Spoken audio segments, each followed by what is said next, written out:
Is that? This one here is 1 Oh, second. we're live. There we go. Oh, that took ages, but we're on now. Alrighty, guys. Hey, guys, how you going today on BKRsport? We are here for, we're going to be going live here for the Broncos and the Cowboys game. Now, obviously, you can obviously see that I'm here with Clarky right now. We were at the Titans versus Reyes game that I know you bloody bitches out there are going to be talking shit about all the stream today. So enjoy, have fun, because we're going to be talking shit about your team too, probably. But yeah, no, it's going to be good fun here today, guys. Obviously, today's going to be a bit of a different stream. It's going to be a bit of a different stream to what we normally have, because usually it's just myself. But today it's just, we're going to be talking about everything going on, obviously commentating on the game as well. So hit that thumbs up button, subscribe if you are new around here. Oh, screw you, Matacrux. We haven't even gone to the stream yet. You're already talking shit. How dare you? He's talking shit there. But if you guys don't know, this is obviously Clarky. Introduce yourself, big fella. G'day guys, I'm Dane. Clarky's Rugby League column across social media. I report on the footy daily, do all sorts of analysis and creative content. So if you're interested in footy, Clarky's Rugby League column across social media, you can find me there. And I'm looking forward to this stream. Thanks for tuning in. Yeah, I'm looking forward to it, but I'm already aware of what the chat's going to be like for the game, guys. So the game does start in about 15 minutes, so like I said, hit that thumbs up button and subscribe. Actually, let's go through the team list. I didn't get the team list up here. Let me go on to the... I didn't get it up here. Jump onto the team list so I can read through it. Obviously, if you guys are remember, I have tipped the Broncos 1-12 here. I could see either result happening. It's always a close game between these two teams. You guys know that. It's always going to be. These are the biggest rivals there in Queensland. Seeing a lot of people trying to say that the rivalry's dead, and to an extent I understand. But with that being said, Cowboys coming off the win, the Broncos on 2-0 right now, haven't gone 3-0 since they were back in 2010 or 2011 or something like that. I can't remember the start of the season, but. Tessie new as the fullback today with Selwyn Cobbo and Corey Oates on the wings. They've got Tony Staggs and Herbie Farnworth in the centres with Albert Kelly and Adam Reynolds in the halves. Moving into the front row there, they've got Palacia with Haas. Their number 9 is Jake Turbin. Nice one there. Turbin's an interesting one. Ricky and Catewell in the back row. Carrigan in the 13. Interchange, there is James. Is that Ryan James? It is Ryan James, yep. Gee whiz. You guys have got so much ex-Titans players. Hetherington, Jensen, and then Billy Walters. Moving to the Cowboys, they've got Hamiso Tabuai-Fidow. I love watching Hamiso in the fullback, with Talangi and Felt on the wings. Valentine Holmes with Peter Hickey in the centres, with Tommy Dearden with Chatty Townsend in the halves. Their front rows, McLean and Hess. Number 9 is Robson. Moving to the back row, they've got Jeremiah Nanai and Tommy Gilbert, and then Jason Tabalolo in the 13. Interchange, Granville, Lukey, Cotter, and Neem, and that is the 2 lumps there for today. So let us know your thoughts on this one, guys. Like I said, I'm taking Broncos 1-12.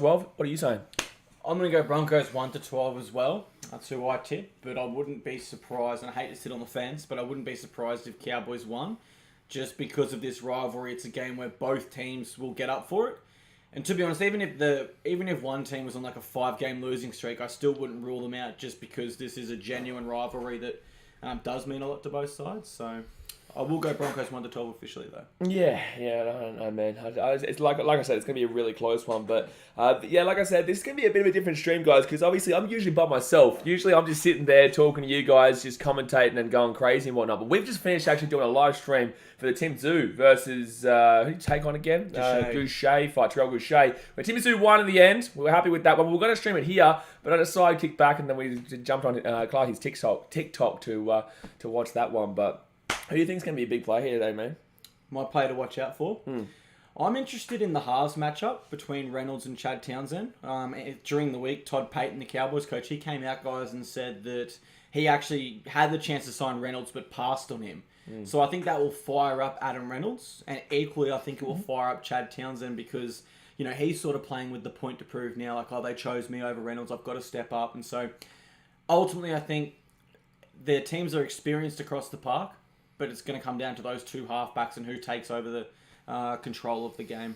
I just want a close game, man. I just want a close game. But Justin Sundo, he says, Arvo, mate, Justin Sundo, you know how I was saying that you're having a horrible weekend? Well, guess what? I also get to experience the Socceroos. I also get to experience the Brisbane Roar losing 3-2 last minutes there. And I also get to experience the 22-0 deficit overturned from the Titans against the Raiders. So you think your weekend was bad as a Roosters fan, Sydney FC fan, Socceroos fan? Well, buddy, join the queue, baby. Join the queue. How about that one? But at least I got to go on a bit of a holiday here down in Canberra. I go back up tomorrow, where, we'll get it's been an interesting weekend sporting wise.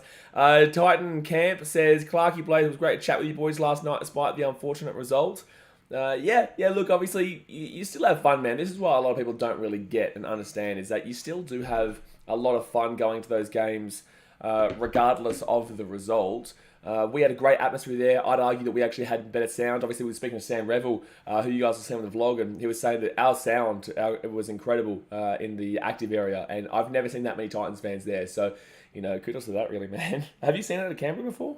No, the last time I went to Canberra, we actually did win, and we won like 46-6. It was a huge result, but I could probably count as many Titans fans there on two hands. Realistically, it was, and particularly yourself. I thought you brought a lot of energy, brought a lot of chance, and fired up the crowd. So props to you. You guys will see me talking a lot of shit in that first half. Yeah, it wasn't like that the last time, so you definitely brought a positive atmosphere. No, it's lying. You guys know us. Someone says Clarky sleeve tat looking sick. Mate, you're smashing it. How long ago did you get it?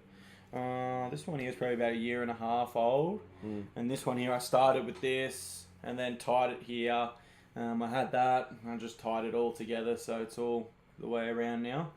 Before it was little bits and pieces everywhere, so I thought I'll just... I went to actually Uso Tautau, which is Nelson Asafa Solomona's tattoo artist, and a really cool guy, and he fixed it a lot for me, so I love it. Is that in Melbourne, is it? He came up to Canberra, actually.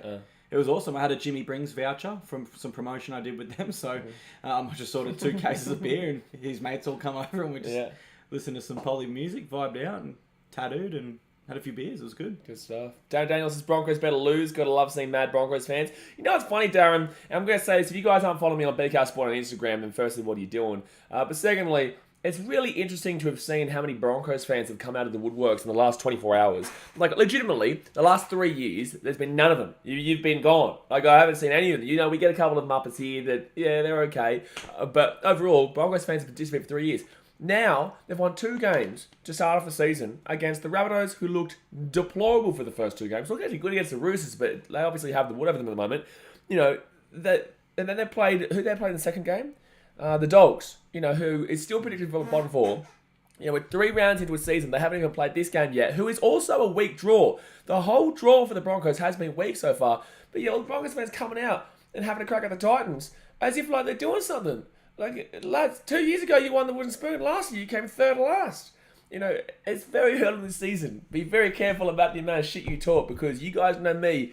If you guys don't make the 8 and we do, you're going to regret for another 2 years, baby. You're going to hate that shit. So be very careful about jumping the gun in regards to the Titans missing the 8 because of 3 rounds. When that first half, we still looked fantastic. That second half, unfortunately, we screwed it up. But, Broncos fans get a little bit chirpy, which is interesting considering Broncos fans always tell me and everyone else that, the Titans don't mean anything to them. So, it doesn't really make a lot of sense. But, One interesting stat, the last time the Broncos, and I'm not suggesting this will happen again, it's a different side under Adam Reynolds and Kevy Walters, but the last time the Broncos started a season 2-0, after that we actually had the COVID break, and they actually went on to win the wooden spoon. So history tells us great start to the season, but it doesn't mean as much as Broncos fans think it does just yet. But 2 wins, win's a win in footy.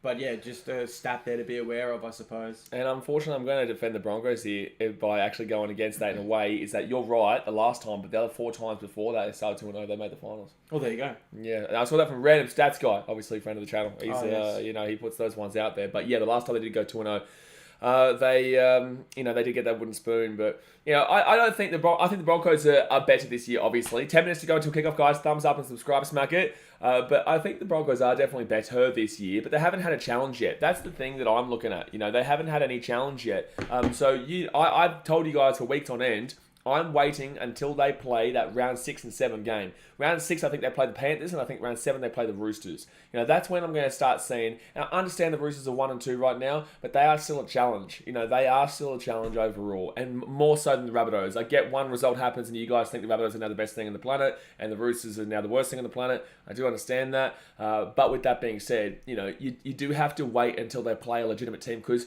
like I've been telling you, the Broncos' draw to start off this season is quite soft. Cowboys, on the other hand, obviously, I predict them to come last this year. I've got them in the BKRsport NRL sweepstakes, and I've constantly told you that I still feel like Cowboys will be bottom 4 despite the fact that they started off that first game really shakily. Second game they were a lot better against the Raiders, who even after last night, it still shows to me the Raiders are a pretty average team, man. But they came back in the end because that's what the Titans love to do. And I said to you guys, and you'll see on the vlog at halftime, that I say, I know this team too well to guarantee that we've already won this game. I knew it too well. I called it at halftime, and obviously we did lose the game.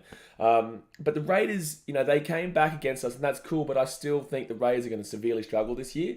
I definitely don't think a long-term thing is in their favour. And that's exactly right from what the Cowboys game the week before that, and they were very lucky to get that win over the Sharkies in that first round too. So what do you think about the Cowboys this year, man? Do you think they're going to move out of the bottom four, or what's going to happen? I tipped them for the wooden spoon. They have been pretty disappointing to start the year. Their win against the Raiders was... that's bold, Lockie. Yeah, that's very bold. It's one loss, man. They were strong against the Raiders, inconsistent. Ultimately, obviously I do roll with the sport, but I think we can't really take too much form until we get past round 5-ish. Then we start to know where a team truly stands. So it's been a roller coaster season for them so far. This game here will give us another insight. But I think we need to wait a little bit longer to make a definitive call on where the Cowboys are going to end up this year. Yeah, I would respond to that, but I have to respond to Lockie here. Lockie says, as a Titans fan, we need to start looking at getting rid of Holbrook. Okay, firstly, bro, that is laughable. Absolutely laughable. Okay, so he comes in beginning of 2020. 2019, Titans won the wooden spoon. Beginning of 2020, he comes in and we get one game short of making the finals over the Sharks. We were in a season that was 5 games less than what we would normally get. In a normal season, he would have gotten into the 8 the first year. Next up, we get into 2021. A lot of people are tipping us to miss the 8. We as Titans fans believe we're going to get 7 or 8. A lot of people tipped us to miss the 8. But the fact of the matter is, wooden spoon 2019, just missed the finals in 2020. 2021, we made the finals, and if it wasn't for Patrick Herbert not passing the ball, probably would have got flogged by Manly in the second week rather than losing the first week. But the fact of the matter is that we got to the finals, but we're 3 rounds in. Justin Holbrook has only progressed every single year. Come on, Lockie. I had to deal with a lot of fans like you last night. I'm not having a crack at you here, really. I kind of am in a way. But, that doesn't mean that I don't think you're a true fan. Guys, you need to understand. It's round 3. There's over 25 rounds. There's so many rounds to go. We've got the Tigers on Thursday. If we lose to the Tigers, I'm going to do a Harold Holt. I'm going to swim and I'm going to come back. I'm not going to come back. I'll be at the game, obviously. So the fact of the matter is, to be saying we're going to get rid of Justin Holbrook after 3 rounds, after every single year's progressed, is ludicrous. It's ludicrous, bro. It is absolutely ludicrous. What do you think on that? There's even an argument to suggest that right now, as it currently stands, he's our best ever coach. Absolutely. It's obviously between him and John Cartwright. I think, and look, let's say right now, Lockie, let's say, all right, we've lost a game, which is crazy. Let's sack our coach. Who do we replace him with? I can only think of one coach that would be a suitable replacement, and that'd be Shane Flanagan. But there's other teams that he's had plenty of opportunity to go to teams, and he hasn't gone anywhere. That's the confusing thing. I just think, let's say you're so upset with Justin Holbrook and you really want to sack him. Who is out there to replace him with? So I can't agree with that fundamentally. But if I was to agree with it and get to the stage of actually identifying a replacement, you've stumped me.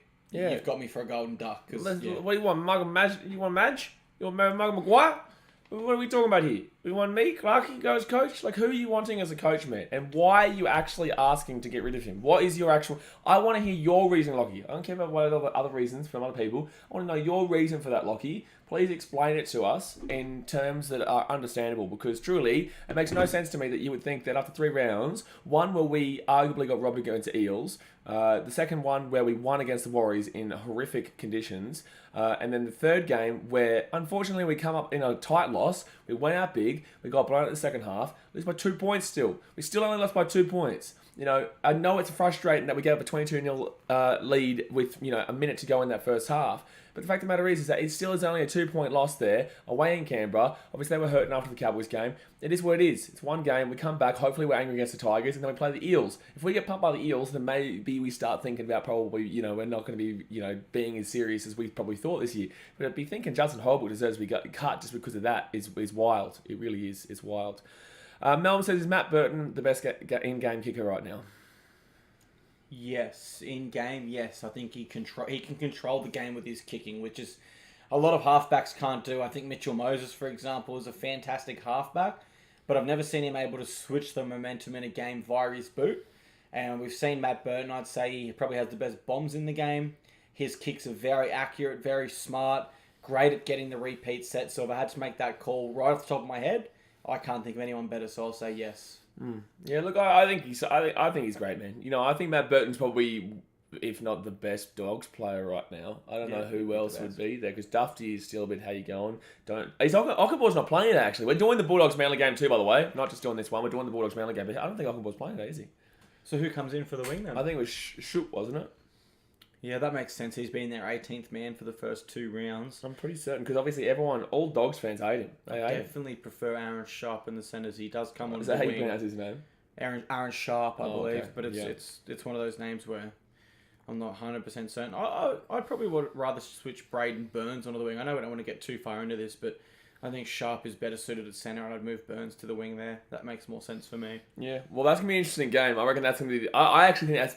Oh, no, I think Manly win 13 plus, to be fair. You guys know that, but that's going to be a big one. Notice there's also been a lot of Titans fans I saw on social media that commented, we can't play second half or something like that. And see, that's the thing. Another thing that I'm going to now have a crack at Titans fans for. And like I said, I had to deal with multiple Titans fans last night, and I had to deal with multiple Titans fans. But what are you talking about now? We can't do second halves. The first 2 games of the season, we didn't get up a single try in the second halves. And now because of one game, because we lose the second half, now apparently we're back to not being able to play second halves. It's not about second halves. It's not about first halves. It's about half. That's the key word there. We usually have a good half and a bad half. The first 2 games, I've thrown the whole second half thing out of the out now, because the first 2 games have proven to me the first half was our bad half and the second half was our good half. And then the first half was our bad half, the second half was the good half. And this game, it was the good half was the first half and the bad half was the second half. That's always been the way with the Titans. It's the same old shit, unfortunately. So, no, it's nothing to do with second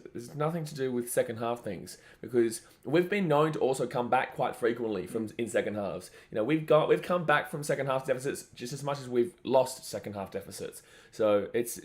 it's wild to me how many people think that round 3, it's like it's all over. Yeah. The most prominent example of that for me was the Roosters semi-finals game last year. We were so close to coming back there, and arguably if Patrick Herbert passes that ball, we do come back.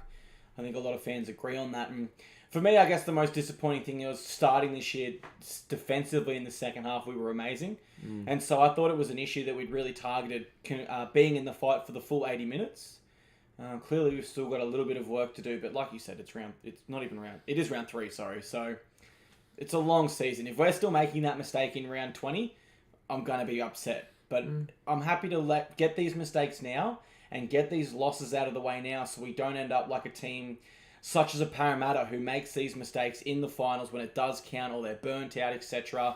It's a long, long season, guys. You've got to remember that. Exactly right. Well, the guys are coming out of the field here, guys. The Cowboys are running on out. Let us know your score prediction in the chat. I want to see your score prediction. Broncos obviously running out right after this. I am going to make a score prediction here I'm going to go 18-16 to the Broncos. I'm going to go 18-16 to the Broncos. Or it could even be a 19-18 kind of game, man. We always see field goals. Whether it be the Thurston field goal, the Anthony Milford field goal. Did Sarko kick it? No, that was Roosters game. I don't know. I'm going to go 18-16. What are you doing? Both, up until... I'm trying to think. I think both teams will defend well, so I'm probably looking at a lower score in this game. I think it'll be around the 20-point margin. Let me make a guess of Broncos win 22, Cowboys 16. They'll go that for my final. 6-point game, yeah, fair enough. Sally Woods says, BKR, he's spot on, go the Cowboys. Yeah, look, we've had plenty of time over the years to understand the game of rugby league, and especially the Titans specifically. We've had plenty of time. It's different to other people who are very emotional in their reactions on a consistent basis. Like, I emotionally react to an extent last night, but I also understand that it wasn't the referees last night. That was us. We lost that. But I still hear people saying, "Oh, the referees this, the referees that." The referees didn't lose that game. The referees don't cost 24 unanswered points. In going into that second half, there, I'd even consider that last minute of that first half as second half, really. So. Yeah, it comes with watching as many games you do that you realise that it's not that simple. It's just not that simple. But we are underway here. Selwyn Cobbett gives it up the Payne Haas, and he's going to go boom, right up the guts, 15 metres out. Jay says kick more field goals. So you shut up. Justin Barton says Titans have a scary forward pack and some really exciting backs. Coach has done a good job. Possibly need a gun hooker, and that'll be a real problem for teams. I like Aaron Clark. I think he was one of our better players last night. He was. I prefer Aaron Clark at 14, but I'm also more than happy to see him start at 9. I guess the definition of gun hooker, are we talking someone like a Blake Brayley, a slight improvement, or are we talking like a Brandon Smith or a steep improvement? Because my answer fundamentally shifts depending on what you class as gun in the hooker position. Yeah, no, I'm not too sure because I think 14 is actually a good role for Aaron because he can play that 13 quite well, to be honest, as well. And in the halves if you really needed him to. Yeah, and definitely obviously in that number 9. So, yeah, he could be moved around quite a bit. But, like, what 9 are you looking at? Because obviously people are thinking Brandon Smith. You know, they're thinking everyone has an unreal, ridiculous salary cap. So, you know, they're thinking Brandon Smith. They're thinking, buddy, go for Damien Cook. They're thinking, oh, that's nearly forward there from the Cowboys. I thought that was forward. Yeah, third tackle leave the Cows. They're going to be at the halfway point. But, yeah, they always say this guy without thinking, oh, how many contract years has he got left? Is he happy there? Are they doing well? Like, why would a person from the Rabbitohs, like Damien Cook, for example, want to go to the Gold Coast? Why would you want to do that when they're still doing well and, you know, we're still as that building team? But as something that Guru says, and I don't necessarily agree with Guru a lot in regards to the Titans because, you know, he has a big tackle.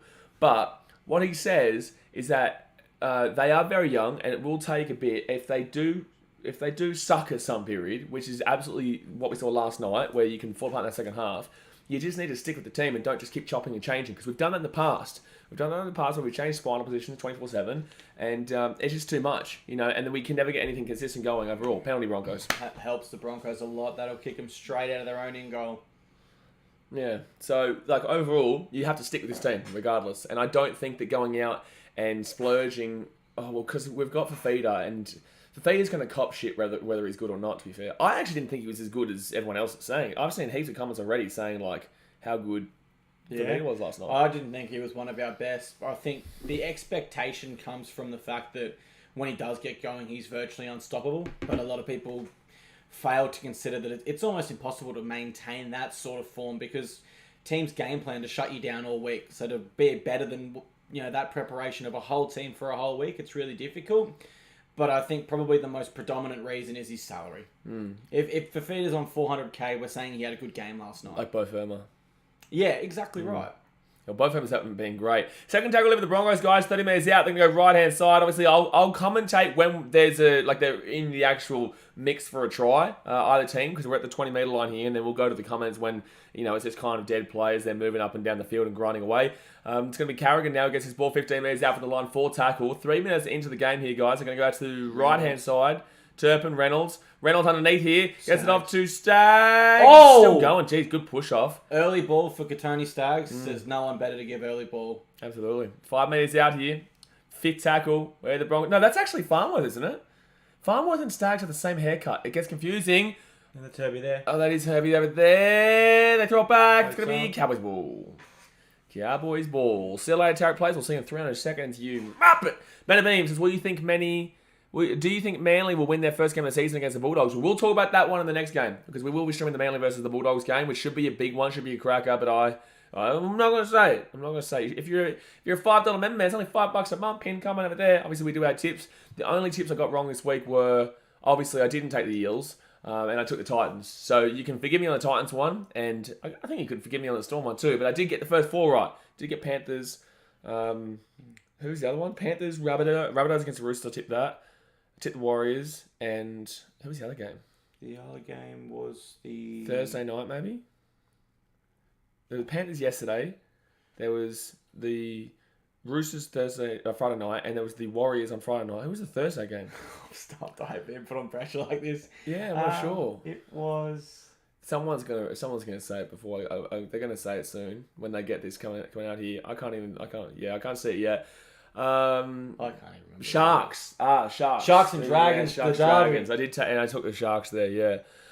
So yeah, I was 4 from 4. I was looking good. I was looking very good. But then unfortunately not looking good no more. What are you looking like in your tips this week? I got the Sharks. I got the Roosters game wrong. I got the Eels game wrong. And I got the Titans game wrong. So I've gotten 3 wrong so far. Fourth tackle. So I'm 50% this week. Not good. All right, left-hand side of the Cowboys are 20 metres out. It's just going back and forth right now. Tamalolo, big step around. He's going to be taken inside 8 metres out now. Fit tackle. You'd get Chay Townsend on this, or what do you reckon? Teddy Townsend or Dearden for the kick? Short side Ray. Townsend kicks it through. Oh, Broncos away. Selwyn Cobo's away. Hammer's He's away there. to the 30. Hammer's He's at the 40. But Hammer so has him down. Big run, though. Oh, he's still going. Oh, he's been taken down to 50. Wow. Unreal Wow. run. Aaron 92 says Gold Coast let me down. I'm so sorry for your tips that we let you down. Oh, it's not like some people had to travel all the way down to goddamn Canberra. Do what, Sandmoss? Shut up. Shut up, Aaron. Shut up, Aaron. He's not used to the way we talk to you guys here on this channel. He's just like, what's going on right now? Left-hand side of the Bronx. Falls apart there. Yeah. They've made 8 meters in 3 tackles. Here's Payne Haas. That'll get him on the front foot again. Offload. Payne Haas didn't get the ball away there. Free there. Was it Albert Kelly? And it's says, what happened to the 2 versus Goucher stream, Blaze? We actually did stream it, but it was actually on Clarkie's TikTok. We were going to do it here, but we just ended up doing it on Clarkie's TikTok. So, left-hand side, no, 7 tackles. Way Terrible. too big. Terrible from Albie Kelly. Gee whiz, man. Wow. Andy says, you screwed my tip, Blaze. Well, you can screw yourself. How about that one? Mevido says, terrible kick from Townsend. Worst kick from Albert Kelly. Yes, we got that terribly wrong. Yeah. By the way, you guys can hear us right, yeah? Because obviously, this is the first time we've streamed here. Well, I've streamed here. So let us know that you can hear both of us quite clearly. Mevido says, terrible kick Townsend. Copper says, the big swing and hammer. Mate, get around the big swing and hammer. Sebastian Graham says, evening lads, good evening champione. Alex says, Jaden Ockenbaugh out, Bulldogs may have a chance. Yeah, we're talking about that. Aaron Sharp in, but I don't know if they're going to be able to take down a raging Manly side. And that's a high tackle. That's a penalty. That should be a penalty. I thought there was high contact. Yeah, for sure, yeah. I knew it was coming. I was waiting for it. I wonder if Cowboys think 2 here. OSB, your banter is so shit, bro. Like, you're not getting the reaction that you're so desperate for. Like you said, I can't hear him before. He was saying something about the tit mums or something like that. I don't know. He's trying hard to get something. It was so dead, bro. It's so dead. Blame. Declan Smith says, audio's fine, nothing wrong with it. Titan says, thoughts on Brimo and Sexton combination so far? I'm quite happy with how they're playing. I thought Brimo didn't do... He's on report, by the way. But I thought that Brimo didn't do... Wow, they got for the 2 with the Cows. I was going to say, it's always close games. Maybe they will think 2, where if it was another team, they wouldn't be thinking 2 right now. They'd be playing them for sure. From the left-hand side, man. It's not the easiest of kicks. It's not a hard kick. It's not the easiest of kicks, though. Not a gimme, but not the hardest kick either. That's definitely hard. Oh, jeez. yeah. He's falling into it. I think he might escape with a fine, but we just know in the modern game, you just can't contact the head at all. You've just got to be so cautious of that. And coming in like Turpin did there with a swinging arm trying to... I know what he's trying to do there. Obviously not intentional, but you just can't take those risks anymore. Back in the day, that's not even a penalty. But we've got to get away from this thinking of, back in the day, that wouldn't be a penalty, because it doesn't matter. It is a penalty now, and it's as simple as that. Hey, look, we've got Platinum Diggers Gaming here from China. Didn't realise they had YouTube in China. Yeah, they didn't realise they were allowed to use YouTube in China. You idiots! You're not in China. The closest you're in China is bloody Perth. Because Perth is closer to Beijing than it is to bloody Canberra, where we are right now. Susanna Da Silva says, really need the Broncos to win I actually want to Google this. You answer this question. I'll read it out first. Susanna Da Silva says, really need the Broncos to win, having a really shocking week by tipping and picking the winner. Well, that's not even really a question, but good luck. I've tipped the Broncos with you. Cowboys here for the 2. And slap. 2 points. So 2-0 here to the Cowboys. Whoa. 2-0 to the Cowboys. Blake Hart says, do you see the Barnett send-off? What are your thoughts on that one? Oh, I tell you what, Blake, I was shocked when it first happened. We were both watching around the hot tub and we were having a few beers and we just couldn't believe what we just seen. To think that you can get away with elbowing someone in the face in the modern game with a million different cameras, I don't know what went through Barnett's head. I don't think there was much thinking going on there. It's a brain-dead play.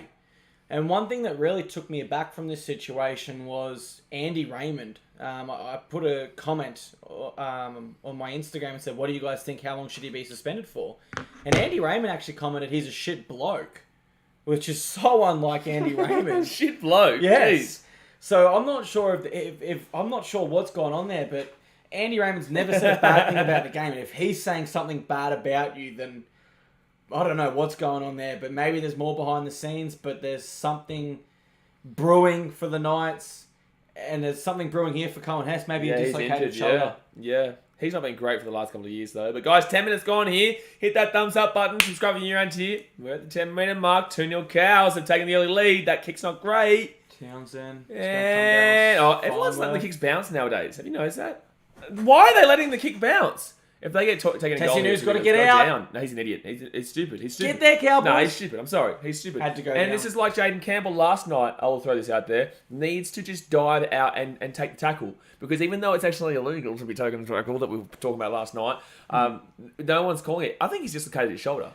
Or a broken collarbone. Something. Yeah. A collarbone or a dislocated shoulder looks most likely there. The boss says commentary, fellas. So, bro, the way this is going to go, man, we're only going to be commentating when it's in the attacking 20.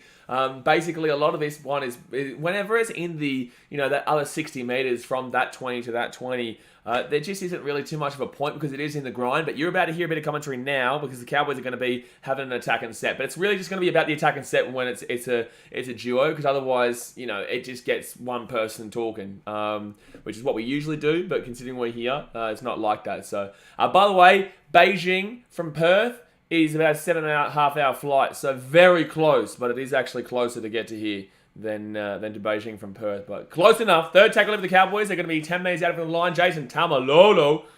Now, Reyes Robson now. He's going to pick this one off. Where's he going to go, left or right? I feel he's going left. He's going right. He's going right here. Take Townsend. Townsend kicks it through. Try to over the Cows. Bum, bum, bum, bum, bum, bum. Cowboys try. Broncos. What's going on? Up in it.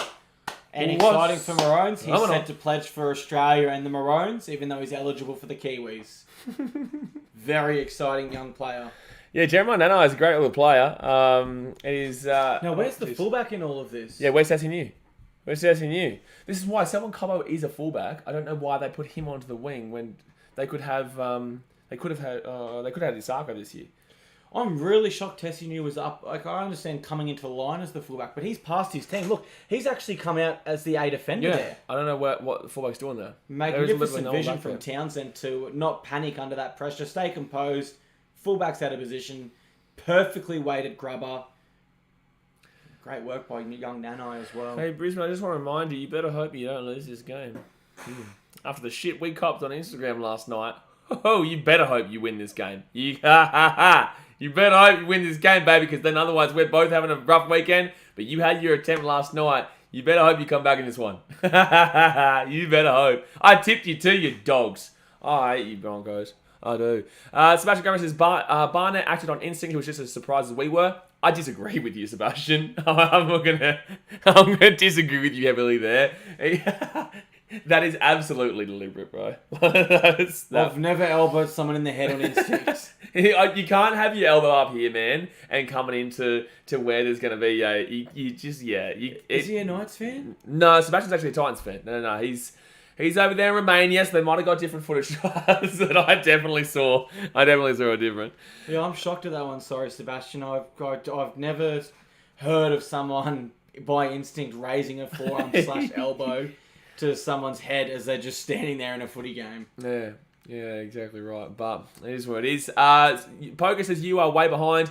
We're actually not. We're watching it live on KO. Unless it's live. No, it is live. Yeah. So the only reason that you think we're behind is because YouTube going from here to you guys is a little bit behind. But we are live.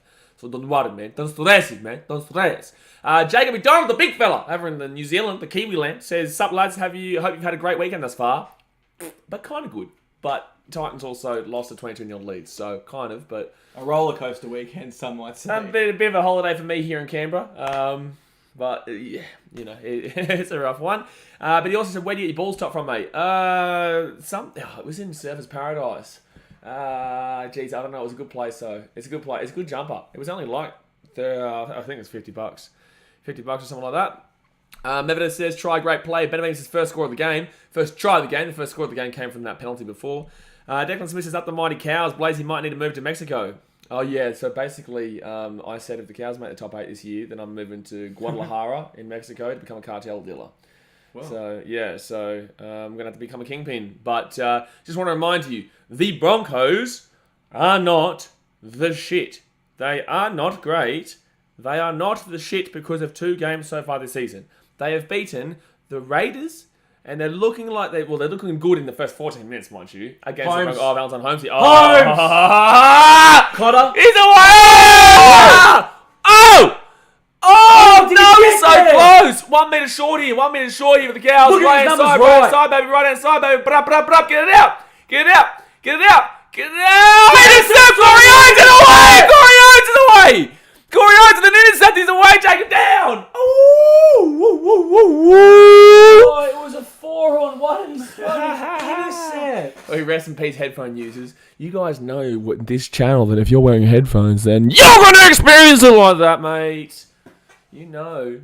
How about that one, headphone Oh my users? god, he summed that up horribly. Dude, how'd the Cowboys not score there? How did Holmes Cowboys not? not He score? looked to pass. If he pinned the ears, he was in. Damn. Oh my god. How did the Cowboys not Holmes, what about his score footwork there? though? Yeah. Bang, bang. Yeah. Good start there for the Cows, though. Even though they didn't score there, good start for the Cows. Left-hand side here. Yeah, Taken Reynolds down wrapped 20. up well. So Fitz tackle in with the Bronx, 20 metres out. Reynolds is tackled, so he can't kick it now. Pressure. Turpin gets it up to Kelly. Kelly, better kick than last time. No enough chasing pressure from on Selwyn Cobbo. Memphis is that post. Disagree. I think he got tackled before the line. I don't think that the post is what stops him here. I think he's just tackled before the post. Caught out again there. That's the second time this game. He actually doesn't look to pass. Oh no, he does there. Yeah, if he pins his Yes, he looks to pass there. Katoni Staggs. I think he gets tackled before the thing. I don't think he goes tough over. to say now. Yeah. Penalty That knocks Cowboys. him out. Yeah. Penalty Cows. Duncan Smith says, my ears did not enjoy that. Yeah, well, guess what? You should know well and truly to have your headphones down. Someone says, one thing ill to the Broncos is that their colour jerseys are always looking sexy. Random? Really random? Cool. Trav says, I'm a Knights fan. Barnett has been known to be a bit of a grub, but I've never seen him do something that idiotic. Totally deserves whatever lengthy suspension he gets. Needs to apologise to Knights fans. I don't know. 5 from 5 completions for the Bronx, but 7 from 8 for the Cows. Yeah, big great game so far. And that 7 from 8 would be that intercept, wouldn't it? Would have. Yeah. Yeah, how many weeks did the trail get? Was it 5 or 6? I think 6. 6, wasn't it? Yeah, I think so. And you think that was grade 3 dangerous contact. This has been referred straight to the judiciary. Yeah. So they deem it worse than grading it. So I think he's at minimum looking at 6 weeks, but it has to be more. My guess is anywhere between 8 to 12. Yeah, I said 8 to 10 to you yesterday, so 8 to 12 is definitely wouldn't surprise me. But I'd probably 12 is quite hefty. 8 to 10 is still obviously hefty, but 12 is we're getting a bit up there. What was I saying? Daniel Bates says, morning, who scored so far? The only scorer of the game was Nanai, Jeremiah Nanai, that's the one, yeah. Besides that, obviously it was a penalty. OSB, do they make those Bulls jumpers for men? Well, you're going to get hidden from the channel, brother. Your banter is so shit. Jacob McDonald says, must admit, colours are a nice old school look, but first thing I think of is that's just something... Oh! Is it play on and 6 to go? It's going to be penalty now. Penalty Broncos offside, Broncos. yeah. There's something extra for the opposition to grab onto. Yeah, okay, yeah, I get you. To be fair, I understand what you're saying in regards to that one. Blake Hart says the hit was a decoy runner as well. What was this on? What are you talking about? He's saying that Chris Smith was the decoy runner as he Oh, ran past true, him yeah. and elbowed him. Oh, mate, to be honest, I don't care if it's the trainer, decoy runner, the captain. You just can't get away with it. You have to cop a suspension for that. It's far too dangerous to be elbowing someone in the head unexpectedly. Daz, mate, said this might be better than Fatty and Sterlo. I'm definitely fatty. Hang on, Blum says Barnett's elbow with it will be suspended for a while. Yeah, we're saying 8 to 10 and 8 to 12 area. Jay says start counting Muppet. He's counting to forever because Jogging down under just hit him. Sebastian says anybody Nanai scored try and Holmes with the kick and duties. Yeah, and Holmes should have scored, but unfortunately he kind of looked at pass, which slowed it down a little bit, which then put as usual, the ref's looking after the donkeys. How so? I don't really know what the referee's done too much of this game. Payne Haas, great run though. Payne Haas with a great run. And there's 4 in that tackle, so there could be a number on the edge here. Absolutely. Oh, Ricky's out though. That'll even it up. Third tackle, Broncos step on the inside. Albert Kelly, they've got numbers here. Kurt Cable should have passed that. They had numbers. You felt was already on his centre there. That was the number we were saying. So fourth tackle now, right hand side, gives it off to Albie Kelly. Kelly now gets it off to who is that? Oh, Palacia, that's right. Fifth tackle now. Alright, so right hand side gives it off to Adam Reynolds. Reynolds puts that up in the air. No, it's an easy catch. Yeah, Cobbo won't get there again. Yeah, he's not even chasing it hard at all. I don't know if this is bad chasing, he's missed timing, he's offside, or the kicks are too deep, but disjointed to say the least. Great tackle there by Staggs. Someone says Barnett started off his UFC career. Yeah, he's trying to do a Lachlan Lewis. He's trying to get involved in the old UFC. Declan says some terrible banner in the chat. Holy shit. Oh, no. Like, the one about the hat. Like, brother, it's a member's hat. Like, what do you mean your mum then got a job? Like, to get this, you have to pay for a membership. Like, it's a shit banter, bro. It's just so... I think he's trying to say that, like, we're poor or something like that. If anything, the Gold Coast would be one of the richer areas that clubs are situated. Yeah. Jaden Harris says, last time Holmes ran like that, he was in a Sharkies jersey. Yeah, he's been playing good here today. Yeah, actually, he hasn't played like this in a while, but it's only been 20 minutes here. And as it's the 20-minute mark, obviously hit that thumbs up button, subscribe for new ads here. And Jordan Ricky is off the field right now. Yoggies. Oh, no. Yeah, that could be based on that injury that he had before. Panda since 2003 says, how long would the suspension be if it was Jack Hetherington? Jack Hetherington would be, he'd be, I think he's putting the electric chair at that point. I think he'd be in the chair, mate. Unless Dana can give him a 6-fight deal. Forward tackle here, 30 metres out here from the line for the Broncos. Jake Turpin rolls it back. Carrigan off to Reynolds. And Reynolds on full tackle. I don't understand why they keep kicking it out to someone come side. Their kicking game has been poor. So, that bounce! That's a bounce from heaven. That bounce is, as I was shitting on the kicking game, is when that bounce hits up there from Reno. That was going dead for all money's worth. Winks odds to go dead. And just bounced, sat up. Marcus Pax says, mate, the mods are playing better than both these teams tonight. Mate, our mods get a lot of shit, but the mods do a really good job, man. They do. What are you saying? Just that bounce. Yeah, it's unbelievable. That's an unbelievable outcome for the Broncos. Yeah. That kick looked like it definitely had too much weight on it. Daniel Bates is talking to suspensions. Have you seen the tackle by the Huddersfield player and the Hull player? 10-match ban. It's really not that good. I don't know. Do you know about that? I haven't heard about that, no. This man's the bloody man of the business for the knowledge. Yeah, Super League, I usually just catch up all on the Monday morning. The Super League's making some horrible calls as well at the moment, so... Haven't seen the tackle yet, but there's been some strange decisions going on over there. Second tackle here for the Bronx. They're 15 metres out from the line. There's not 14 there. Oh, Ryan James, yeah. Third tackle now. They're 11 metres out. Gap left. They could go left, but it's short side. Short side. Renault underneath. Short. Farnworth. And 6 to go. I think I saw from the ref. Yeah, 6 to go. 6 again. Offside. Inside 10. I'm surprised because it was close to a knock on as well. So 3 metres out here from the line. The Broncos. First tackle, gets it back here to the 15. Off to Carrigan. Carrigan's got half, fakes it off. Off to Ryan James. Rhino, the big Rhino. Oh, he just makes me think about Canberra, and that makes me sick right now. Second tackle now, they're 10 metres out. Gives it off to Carrigan. Carrigan underneath the Payne Haas. Payne Haas for a big run. He's still going. Taken down. 3 metres short. 18 minutes to go here. First half. Turpin gets it off to Reno. Reno's got new. That was overbitten by Valentine Holmes there. The defense was not good. That was close to 4 pass, mind you. Yeah, no. That Reno's still going. Their defense right now, the Cowboys, what are they doing? They're scrambling, but they're hanging on by a thread. 11 metres out. Tessie New off to Carrigan. Carrigan back onto the inside. He's going to run it straight up the guts there. Fit tackle now. 5 metres out. Not a great set here from the Bronx, to be honest, but the Cowboys' defense hasn't been great either. But it's just that it was just a schmozzle. Oh, knock on! He's going to call. Big call. He says knock back. Reynolds looks straight at the ref. They're going to hold on here and challenge this. Yeah. No, they're up. I would have challenged that. They're going to, they're saying backwards, but the same sense. I've seen that called knock on all the time. Yes. Just like example A, AJ Brimo last play of the game, that was exactly the same. Not the same kind of thing. Obviously, the hit was different. But the fact of the matter is, the way the ball came out just then was the exact same way that Brimo's ball came out yesterday. So, a bit of consistency, thank you. And I'm not blaming the referees, mind you. I'm not blaming the referees for that one. What I believe in regards to that AJ Brimo last play is that if they want to call that a knock-on, that's fine. But you have to let that play out. Titans actually probably would have scored a try, as we saw. They had like a 3-on-1 at the back. They would have passed it out. It would have been a try, but they would have come back and they probably would have called it a knock-on. But the fact of the matter is that you probably should have played that out and then let the bunker decide it, because the bunker would have had a better viewing of it as well. And as you saw on it, it does kind of come out backwards there, so it would have been a bit of a 50-50. But overall, not blaming the referees, just think that the bunker wasn't used at multiple times this weekend when it should have been. Obviously, the one of the Warriors-Tigers game and that one with the Titans-Raiders game. But that being said, not blaming the referees in that one. Jay Hayes says, we cleaned our rifles and make sure our webbing was packed last night. We came prepared. Yeah, you did. Third tackle leave the Bronx.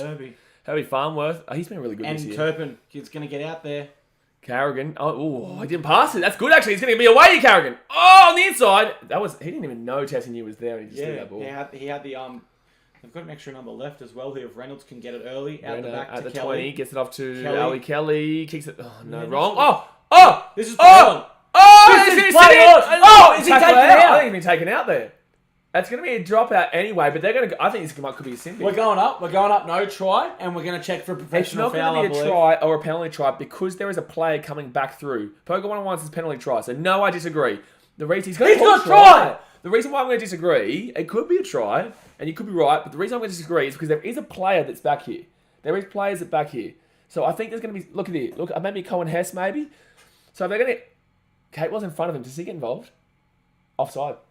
Kate Well's going to be offside here, so it's going to be no try. I'm still in disbelief that was a try, but let's watch Sean. So yeah, Kate Well offside here, let's keep that in mind. I think Kate Well gets involved. If Kate Well gets involved at all, and I believe he kicked it forward. Yeah, he does. Yeah, right here. This is no try. Immediately no try. Yeah.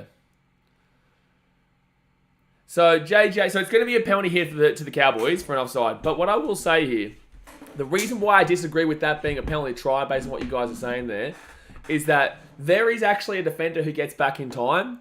There would have definitely been a sin bin in my personal opinion, but I definitely don't believe they would have given the try. I completely agree with that. They're still checking this. Why are they checking? Obviously kicks it. But it's obviously offside.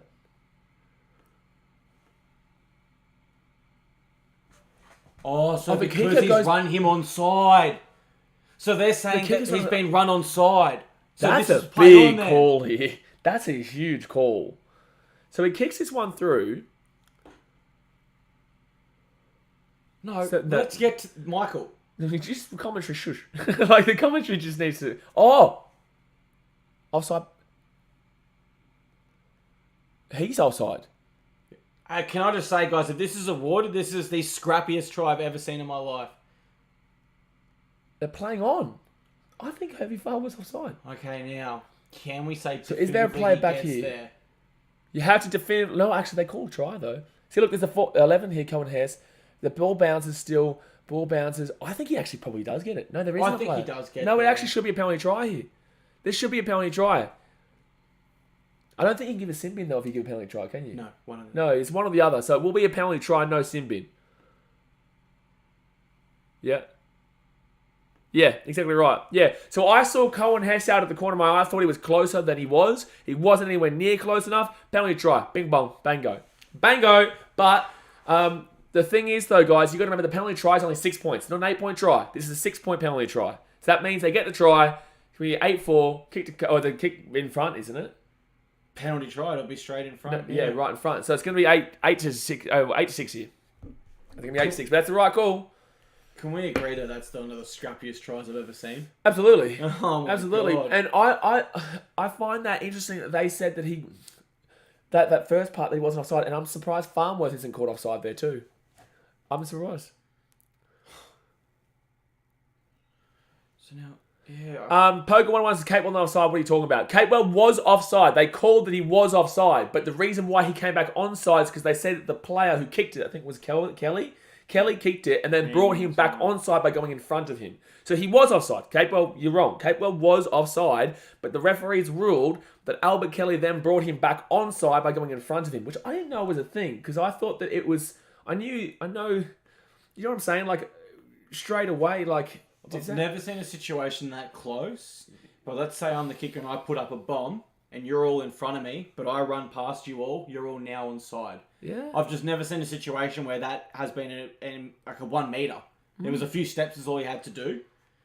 Yeah, I don't know. I'm really I'm happy to say that's a try, but there's a lot of confusion about that. But they did call try on field, so you had to officially overturn. You had to really have something clear to overturn that. So penalty try there. It's going to be 8-6 here, guys. 8-6 with 15 minutes to go. Electric says they're going to give a penalty try. Yeah, they did. Crazy New Zealand says, same Matthew, and he only got a 10-match ban for that tackle. Oh, they're still talking about that other one in Hull.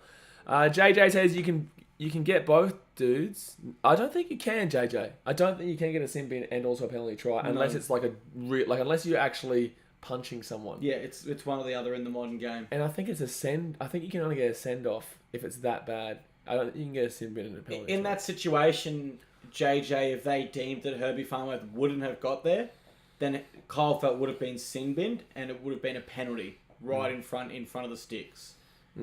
Yeah, because that's the 8 points. So that's why I confirmed to you guys it was a 6-point penalty try, not an 8-point penalty try. For an 8-point penalty try, you need to score the try and also get the penalty, which then gives the 8. What a name. Hawthorn 2022 Premiers. Best of luck there, big fellas. G'day, boys. How are we? Mate, we're going, mate. We are cracking on. If you guys see Clarkey going on the computer, that's because obviously he's doing his Clarkey's Rugby League column. If you guys aren't following him on Facebook and Instagram and TikTok, as we did the Timmy 2 versus Goucher fight before, we did a stream on there. You need to go and follow him, but you should be following him anyway. That was super fun, despite us losing connection in the 5th round. Yeah, exactly. Oh, right-hand side for the Bronx. At the 40. They're still going here. Tessie new. He's not been good today, but that's a good little run. Let's discuss this. Are the penalty tries not 8 points anymore? Only some. Like I said, man, so it's that one there, Farnworth didn't score it. So that means they give him the try that he would have scored, and then you get the kick from right in front. Whereas an 8-point try would be, let's say he scored, and then Kyle Felt come and elbowed him in the head. Then we're looking at an 8-point try, because there's a foul after the act of a try being scored. So they're close, but they're different scenarios. Yeah, but basically you need to score that try to then get a penalty. Like, for example, knees coming into the side of the obliques. That's usually what will happen. Like, you'll see a try get... For example, what was the Eels one where we saw old mate Nick Hoare not get... Well, when the Eels played... who was it? The Sharks? So you mean when T... Oh. The start of the crackdown, basically. Right. I don't remember that. No. The one... Oh, no, Drew Hutchison. It was... and Dylan Brown. Dylan Brown, yes. yeah. I think Nick Hoare did one as well. Or he was maybe high tackle. I can't remember. That was last year, though. Noah Uasa says that Jeremiah Nanai is having a good game so far. He's having a good season, mate. 7 tackle set. Terrible kick from the Cows. 12 minutes, 47 to go here of the first half. Tash and Kelvin says, was there a little horse bronc on the sideline or I'm tripping? Yeah, that's called Buck. It's a different Buck to what it used to be. But Buck is a horse that every try the horse goes around the stadium. So it's always been a thing. The Broncos never had a game. I don't think they've ever had a game where they don't have it. But I know the original Buck passed away, obviously, because the Broncos have been in for a while now. But this is a different Buck. Didn't it slip over one night when it was like super wet conditions? I don't know. I'm pretty sure it went head over biscuit one night, Buck. Xavier Brownson, did you play much league growing up? You? Me? Yeah, I played from under 6s until under 17s. Then had a little break, joined the military, and then started playing again once I'd completed all my military training after a deployment.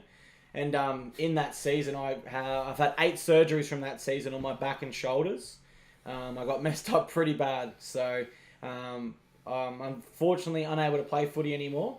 But I still love... I was close.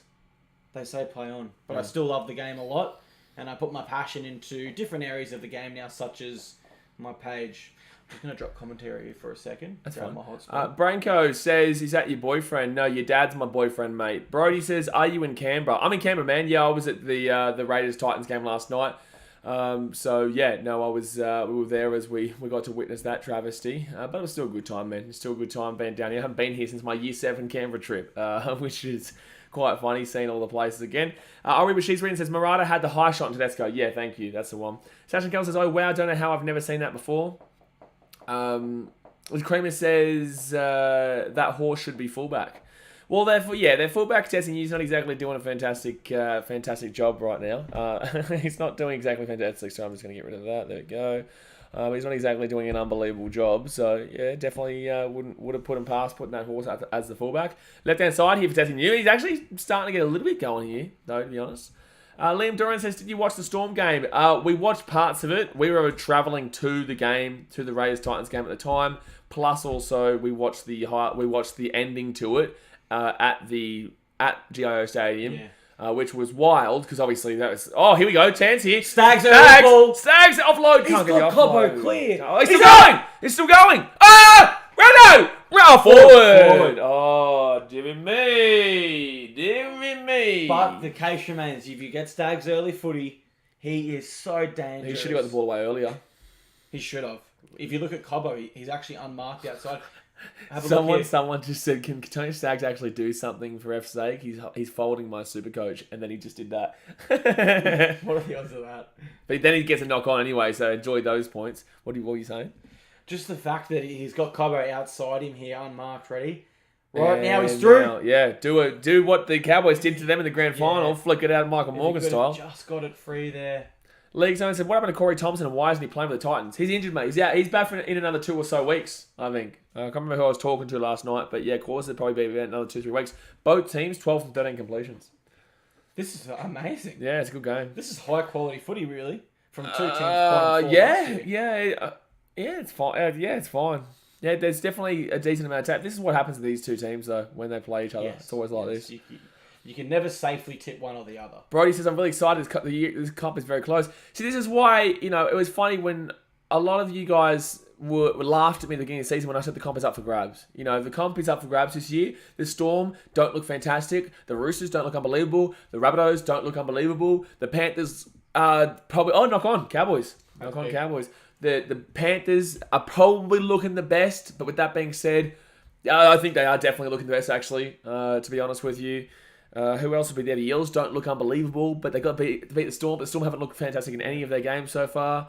A lot of teams like the Sharks, Dragons. Sharks are improving. If the Titans can sort out that second half from last night. Up until last night, up 2.5 games in, the Titans looked like genuinely top 6.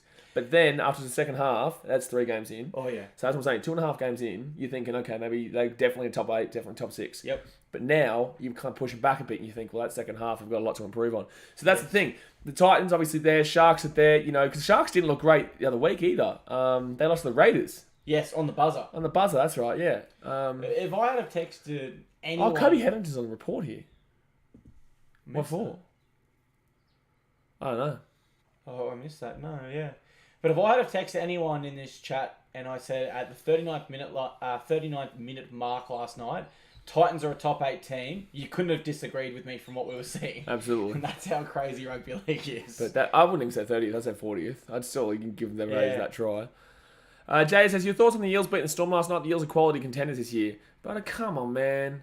What do you mean the Eels are quality contenders this year? The first game, Reno here, gets it off to Staggs. And Staggs take it down 20. Yeah, no, penalty if he goes out. I would have put my hand down if I was Staggs, because that would have been a penalty. In regards to the Eels, bro, what are you talking about? They struggled to beat the Titans. We all know that was a robbery of a game. The second game, who'd they play? The Sharkies, and got beaten in that one. And the Sharks have obviously had their 50-50, but they had a good game against the Dragons. The Storm haven't looked good in any of their games. Struggled to the Tigers the first game, struggled to the Rabbitohs, and then obviously struggled yesterday and lost their first game. So, bro, the Eels have given up a lot of points so far this season. They've given up nearly 30 points a game, bro. They've given up 24 to the Storm, 28 to the Titans, and I think about 30 to the Sharks too, didn't they? Oh, 6 again here to the Broncos. Left hand side here. Farnworth! Oh, is it a try? No, short. 1 minute short here. 1 minute short. Okay, first tackle in with the Broncos. Farnworth. He's going to get it off to Albie Kelly. Albie Kelly back to Catewell, off to number 15 here, Hetherington. He'll get taken down here at the 10. 10 metres out, second tackle. They're going to go right-hand side. I guarantee you that bloke is an Eels fan who just asked that question, by the way. Third tackle here, 3 metres out, because he's forgetting about the first 2 rounds. Right-hand side gets it off to Reno. Reno here to Tessie New. Underneath the farm. Staggs. You won't stop him. You will stop him. You just stop him. The reason why he's stopping him, though, is because the ball bounced. I still backed him with Tommy Dearden there. But Tommy Dearden just put his... That is great scramble defence, Noah. Yeah, absolutely. Especially on Selwyn Cobbo. See, that because that bounce there, it slowed it down. It's a great tackle by Tommy Dearden. It is a great tackle there, and that's almost an elbow to the head by Tommy Gilbert. Yeah. Bro says, thoughts on the NRLW games, we watched them. Yeah, Titans, obviously we got the dub. We're into the finals. We play the Dragons next week. Don't get how this draw works in the finals because the Dragons are first, the Titans came third. So why is first playing third and why is the Broncos playing the Eels? No, sorry, Roosters, because the Eels got knocked out. Well done there. Well done there, big fella. 6.5 minutes to go here of the first half. Ryan Lane says refs have been so biased. In what game? Are you talking about this game? What's the call that has been biased in this game? I can't think of anything. I can't think of a single call, bro. And this is what pissed me off last night about, people. Guys, the referees are not at fault for every loss that you're going to have. They're not. And this is what lets them off for those games like the Titans Eels. Because we did not get robbed last night. We lost that game because of our own asking a penalty to the Cowboys. We lost that game on our own account. That's because that's what the Titans have been known to do. We didn't get robbed by the referees, man. So, no, I'm sick of hearing people blaming the referees for everything because then that lets them off for that Titans Eels game. Jay says, bro, you that same annoying muppet from Discord? That's that one I was telling you about. Poker11 says, Clarky, have you started your OnlyFans? 40k likes. I was impressed by how many likes we got on TikTok on our Tim Zoo live. I was very impressed. What did it, like 85,000 or something in the end? Heck, something crazy. Yeah. No, there was a few watching for that. There was a must few have been watching. you because my record before that was like 4k likes. Yeah, no, there was quite a few people watching for the Sioux fight, so I was good on the TikTok. Second tackle here. I don't really do TikTok, so I have no idea about all that. Neither did I. Left-hand side here, it's going to be Chatty Townsend back off to Tabuai. And the Cowboys here at the 20. Taking down. Good run there from Gilbert, though. He's playing well on an edge. Yeah, right-hand side now. They're going to give it to Did, and Did on the inside. He'll lose his pants. Chatty Townsend, third tackle, kicks it through on third. Interesting turn. Oh! He actually gets helped by his own player there, which is fine. You're allowed to do that. But Is Kyle Felt going to not looking good. play for a penalty here? He's not looking good. He's all right. Oh! And now the penalty comes. That's going to be a penalty there for the Bronx. Someone says, why did Payne Haas get taken off normally an 80-minute man? I'm not sure. I would say due to the intensity of this game. It'd be a tactical. See what I mean? Like he could probably get tackled in goal there if it wasn't for Tessie New. That wasn't even deliberate. Yeah, it was a wrong kick from Townsend. What were you saying about Payne Haas, sorry? Well, I think in the same sense, Jason Tamalolo has a small break. It makes sense to give Payne Haas a small break. Just because your prop can play 80 minutes, guys, you want to get the most efficiency out of them. And someone as damaging as Payne Haas, when you've got players like Ryan James, genuine veterans on the bench, then you want to use them and you want to give your young guns a break, which just makes sense. And here's Ryan James now. Yeah. Antonio says Titans girls play Central Georgia. What? Yeah, no, I said that. The Dragons came first. Oh, unless the Dragons might have gone to second because the Broncos won by so much. Yes. That might be why. Yes, Jamie Soward said, I don't care if we lose the minor premierships. And in the end, they did because Broncos won by... I didn't know that... I didn't put it together. I didn't think about the score being the reason why they went to first. Because when I looked at the ladder, it said first was the Dragons and I didn't pick the score. That's why. So they go to second. Has Palacia moved to an edge there for Jordan Ricky? It certainly looks like it. He's playing a bit wide. Oh, Albie Kelly. Capewell. Oh, good tackle. Great tackle by Peter Hickory. He's been good this year with the Cows. Yeah, 11 tackle breaks in the second game. I actually think he's been their best player personally. Renault, little cheeky chink, and... Oh my goodness. He just slapped somebody. I wonder if Tom Dearden is set for a huge game against his former club. Bit of a quiet first half for him, though. Considering he had, 2 tries in the first half last game. 2 minutes 52 to go here, guys. Hit that thumbs up button and subscribe if you are new around here. Bricks by Thomas says, how good was Cam Murray the other night? He was unbelievable. Yeah, I really liked what Cam Murray was doing. Oh! Big hit. That's a big hit there. Yeah, Cam Murray's performance was the best individual performance we've seen so far this year. And Palacia looks like he's been dug up from the cemetery. Oh, penalty Cowboys. What for? Look at the blood just everywhere all over him. He's taped up like a mummy. He's moved from the middle to an edge, and they're saying contact to the head here and maybe a crusher. Yeah, crusher. So Cowboys will have the final say with 2 minutes left in the half. Yeah, 2 minutes 17 to go here. They're going to get pressure on the neck as the penalty. Bob says Broncos got first. Broncos do not go to first. Oh, you're talking Broncos got first in the women's. Yeah. Well, what I said was we didn't realise because of the score, they hadn't updated the NRL.com website yet. So that's why it was confusing because we didn't know that, what's it called? We weren't aware that the score that the Broncos obviously smacked the Eels by got them into first. They were too scared to play the Titans next week, That's why. They were too scared. Makes sense after we beat them. Yeah, exactly right. Someone says, Cameron Murray scored me like 125 points on Supercoach, got me drooling. Yeah, do you play Supercoach? I don't play Supercoach, but that sounds like a lot of points, so congratulations. Are you the same as me, like you want to, but you're just too busy? Yes. That's exactly the same with me, dude. Short ball. Taking down 15 metres out. Here come the Cows. 4 tackle. Has he hurt his knee there? 15 metres out. Oh, that's not looking good. He has, yeah. Oh, no. That's hurt his knee. Chad Townsend gets off to Tamalolo. Try time for the Cowboys! Tom Dearden sold that so well at the back there. That was nice. Griffin Neem. A sexy man from New Zealand.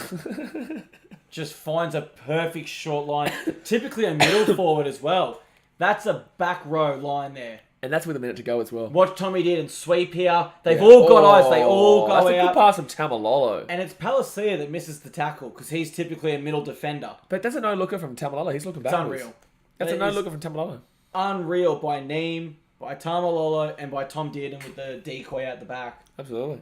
Great pass from Jason. We're probably looking at 6:14 half time. You'd think they'll get this kick. You'd assume so, yeah. 36 seconds to go here. It's a coach killer for Kevin Unless we Walters. see the bloody referee come out and say something's happened, because we always see it, even though there's probably nothing that's happened, but I never guarantee it.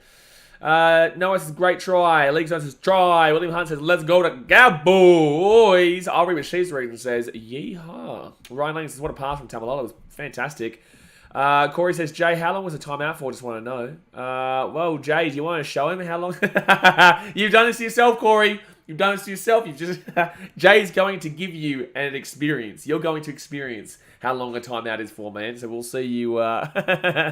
We'll see you soon, big fella. Noah says, great short ball. Was a fantastic short ball. The Cowboys, obviously, they got that penalty that put them in the good position, and they put it away. So it's going to be probably 14-6 at halftime into the Cows, and this is a good game, but I definitely don't think the Broncos are out of it just yet. And actually, isn't this the score of what the Broncos were up by at halftime against the Cowboys in the half at the grand final? 14-6? I can't remember what we had for brekkie. Well, If I'm honest. Fair enough. Noah says, great short ball. Ryan Lang says, when will the Reyes Titans vlog be out? Tomorrow at 5 p.m. Queensland time. So I'll be flying back to the Gold Coast tomorrow about 10:30. I get in at about 11. And I'll be editing the vlog and whatnot on the plane and on the way back, because we're streaming this game, and then we're also streaming the next game too, which is the Bulldogs versus Manly game. But it's going to be half time here, guys. 14-6 to the Cowboys. Whoa. Here we go. The Cowboys win a nice little halftime scoreline here. Obviously, great performance so far from Val, in my opinion. Dearden's been decent-ish. Tamalolo's obviously been decent with his runs. I think that Stags and Farnworth have actually been really good for the Broncos so far. Selwyn Cobbo's not really got into it just yet. Neither is Reno or Albie Kelly, but they've given it a crack. But overall, guys, we've got like an interesting second half coming up. So let's go and hit that thumbs up button. Subscribe if you are new around here. Slap. Let's do it. We're always here nearly every single day to get around it. What was your thoughts on the first half? Probably reflective of the if the score went into halftime 8-6, I'd say the Broncos had been lucky. I thought the Cowboys were probably the better team for the majority, so they do deserve to be up right now 6-14. I think Broncos have missed a few opportunities. There's a few times where Stags could have passed, or the option was there on the left side with Farnworth and they've missed it. But they're certainly not out of it. We could be in another scenario where the Broncos did ice those situations, and they'd be the team up. So don't rule them out yet. But Cowboys probably deserve to be up. They were the better team that half. Yeah, I think they're probably 2 points is probably fair. I don't think maybe necessarily 8 points is a fair enough result, though. I think the Cowboys definitely deserve to be leading, but that try at the end there, I'm not surprised at all. Yep. But I don't think the Cowboys were anything special. I don't think the Broncos were anything special, but they both were coming together really nicely. So I think the second half is set up for a bit of a Broncos comeback to make it a close one. But I still definitely can see the Cowboys probably winning it from here. Aaron 92 says the Broncos one was out of position once again, nowhere to be seen. Broncos won. He's saying Tessie New out of position. Yeah, where was Tessie New actually? Yeah, again, where was he? Second try now. Yeah, exactly right. Ryan says he's Clarkie an Origin fan. Well, how can you be a rugby league fan or an Origin fan? Very good point. Yes, I go for the Queensland Maroons. Yeah, good stuff. That's the only one to go for. League Zone says about time the Dogs take Ockenbaugh out of the 17. Yeah, I think there was enough fan pressure. I think that Ockenbaugh has a seriously great amount of potential, but unfortunately he just continues to, I guess, throw it all away. We did the wingers tier list. I wanted to put him higher, but we just couldn't because he just has so many mistakes in him. He fades in and out of games mentally, and whilst he has a lot of potential, and as you said before, that's a dangerous word in sport. It's the worst word in sport. We've seen him steamroll someone like Cameron Smith in one of his first ever NRL games. His hit-ups are very powerful, but defensively he is caught out. I think he has mental lapses within a contest, which causes a few silly knock-ons. And overall, he's the sort of player where if you put him back to reserve grade to work on that sort of thing for half a year, he's going to be a better player in the long run for it. So it's a win-win for the Bulldogs, really. Yeah, no, look, I think Ogdenball has potential, like I said, but I hate that word in sport. It's just, I've seen way too many players in every sport, baseball specifically, rugby league, obviously Premier League and everything. You see heaps of these guys that come through, they're the next Messi, they're the next bloody Cameron Smith, they're the next bloody Joe DiMaggio, like there's the next everybody, but it just doesn't work because you put so much pressure on a young kid. Jade also says Titans NRLW in finals. Yeah, man, it's awesome to see. And they did it pretty well as well. Lucas says that could have been a bigger score for the Cowboys. The Broncos are lucky. I disagree. I think the Broncos are unlucky to have not, to be fair, I think that both teams probably feel like they deserved more. But I think that this scoreline, I actually think the scoreline probably should be, and you guys know I'm not a big fan of the Broncos. I think the scoreline probably should be closer, but I still think the Cowboys were better in the first half. Bull nuts as the refs are hopeless. Why is there so many comments about the refs in this game? I'm not noticing these refs. It's a common theme for rugby league fans to pinpoint the referees, and there's situations where the referees do make an error, but that's one error. And then you look at your team, for example, the Titans. We probably missed 50 tackles last night and had 10 errors. So there probably was a situation where the ref might have got it wrong, or we thought they got it wrong, but overall the Raiders were the better team. Fans just can't accept that their team made errors and their team wasn't better on the night. It doesn't mean that the other team is better than your team. It just means on that night the other team performed better, and that's not the referee's fault, which is it's strange to me. Up North Pig on it says, are the Cows actually half decent this year, or the Broncos just bad? Well, I hope it's the Broncos just being bad, because I have come out here on this channel and said if the Cowboys make the top 8, I will be a Mexican cartel dealer in Guadalajara. So, look, it's an expensive trip out there to Guadalajara. But then again, being a cartel dealer, I'm going to make enough money on the over there anyway. So, but I don't want to move to Mexico. Obviously, I'm from Australia. I prefer not to move to Mexico. Pokemon Lover says, g'day. As the sport says, is Nanai only 19? He's a big future in the years to come. Do you know how old he is? Who? Nanai. 19. He's 19. Yeah, he said he's only 19, yeah. Ryan Langdon says, Jeremiah Nanai, great young talent off contract. You think he'll re-sign or go to another club? You're the man to ask for that one. Jeremiah Nanai? Yeah. It's an interesting one because they signed Luciano Leilua next year. And they've got Heelan Lukey, who they've just re-signed for 3 years. The West Tigers are a club that are prepared to throw up to $650K at Nanai. And I think as a young player, it'll come down to, does he believe he can move to Sydney and move away from his family and still maintain a work-life balance, work being the NRL, or does he think he needs to remain in North Queensland and accept a lesser deal? The issue being, essentially, there's a 50-50 chance if he re-signs with the Cowboys, he's a bench player next year. Whereas if he goes to the Tigers, their only other notable back row at this stage is Isaiah Papali'i. So he is a guaranteed starter. So a lot of factors for him to weigh up, a lot of things to consider. Ultimately, I don't think he'll be in too much of a rush because the more he plays, his value is just going to keep going up and up. He's got the talent. He's shown us that. The more he can continue to prove that and the more minutes he gets, I think the more that's going to become evident. Yeah, well, I think Luciano Leilua going to the Cowboys next year, isn't he? Absolutely. Yeah, so there you go. So that's another person that's going to be... Well, who's their back row now? Who's their starting back row now, the Cowboys? At the moment, they've got Tom Gilbert and Nanai. Heelan Lukey will be there. Luciano Leilua next year. I think that Nanai and... I honestly would have as my back row, starting back row would be Nanai and Luciano Leilua. I agree, and I'd bring Lukey off the bench, but I think there's still that inherent risk that it's a 50-50 that he misses out due to Heelan Lukey. I just don't know why the Tigers are doing a Bulldogs thing and not buying the spinal players and just buying kind of random players here and there. Like the Bulldogs, obviously, they got Dufty, but that wasn't really a choice. I'm not going to lie. Dufty wasn't really a choice for them. That was kind of a last-ditch option. There was no other fullback available. No other fullback available, and the Raiders said no. He was going to go to the Raiders, but then the Raiders said no. The Dragons didn't want him, and everyone else has got a fullback that's not going to be leaving. So that was a last-ditch option there. Then number 9, Jerry Marshall-King, has been okay to start the season. But with that being said, like he's not going to win you the comp. He's not going to take you to that next level, which is why a lot of people argue with Aaron Clark too.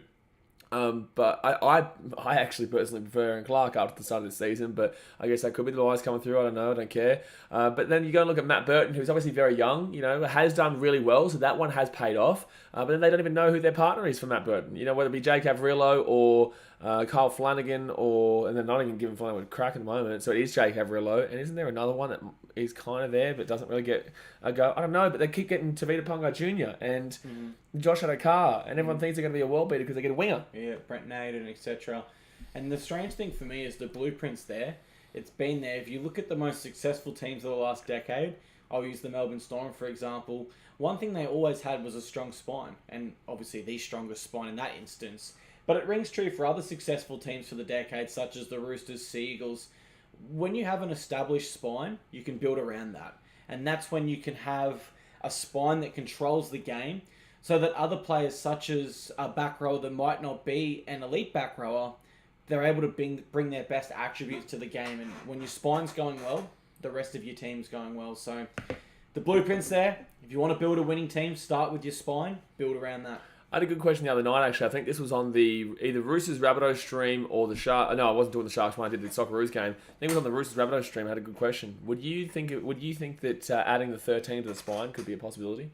In the future, yeah. The more and more that the ball playing of a 13, it'll become more and more prominent in future years, and 13 will start to be considered a spine position in the future, yeah. Yeah, because then you're at least getting that one big forward as well. So you're getting the fullback who's right at the back. You're getting the 6 and 7 who are obviously the key playmakers. Yeah. The 9 is another key playmaker, and then you're getting a forward as well. So one forward, one back, and then the playmakers. Whereas at present, we've got players like a Cameron Murray, Victor Radley, Isaiah Yeo. They're a part of a spine for me. The impact they have on the ball playing. And then we have other players such as someone like a Jason Tamalolo, who at this stage is still more of a third prop, another middle forward, although we did see some nice ball playing there. Yeah. But overall, I think people would agree there's a difference. Yeah, absolutely. Ball Nuts says, Clarkie, where do you think the Broncos finish this year?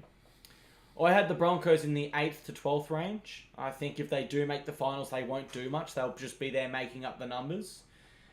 I think realistically, anything close to the 8 is an improvement from where they've been in recent years.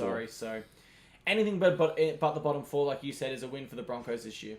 Yeah, you don't want to hear my response, but I don't have them for the 8. But I've bumped the Warriors down and I've bumped the Broncos up. So I think I had the Broncos in 10th. I put them up to 9th. I put the Warriors down a little bit. I probably got the Dragons now a little bit more up. I still got the Raiders down there in that bottom 4 though. Even after last night and the Sharks game.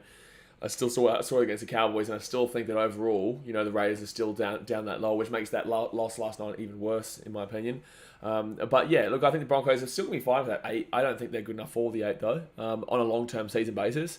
Hazin Keegan says, well, the thing about Adokar is that he's whipping the lazy parts of his team into shape. He brings a certain intensity to the team that they definitely have been missing. I don't disagree with you. He definitely does fire up, but people assume because you get Josh Adokar that now makes you a world beater. And it's like, it will help you in regards to your team morality and the I guess the mental aspect of the game. But when it comes to actually winning games with the quality in your team, a winger is a bonus. It's an exception to the spine. It's not anything that you look at and think, oh, they got the best winger in the game, they're going to win.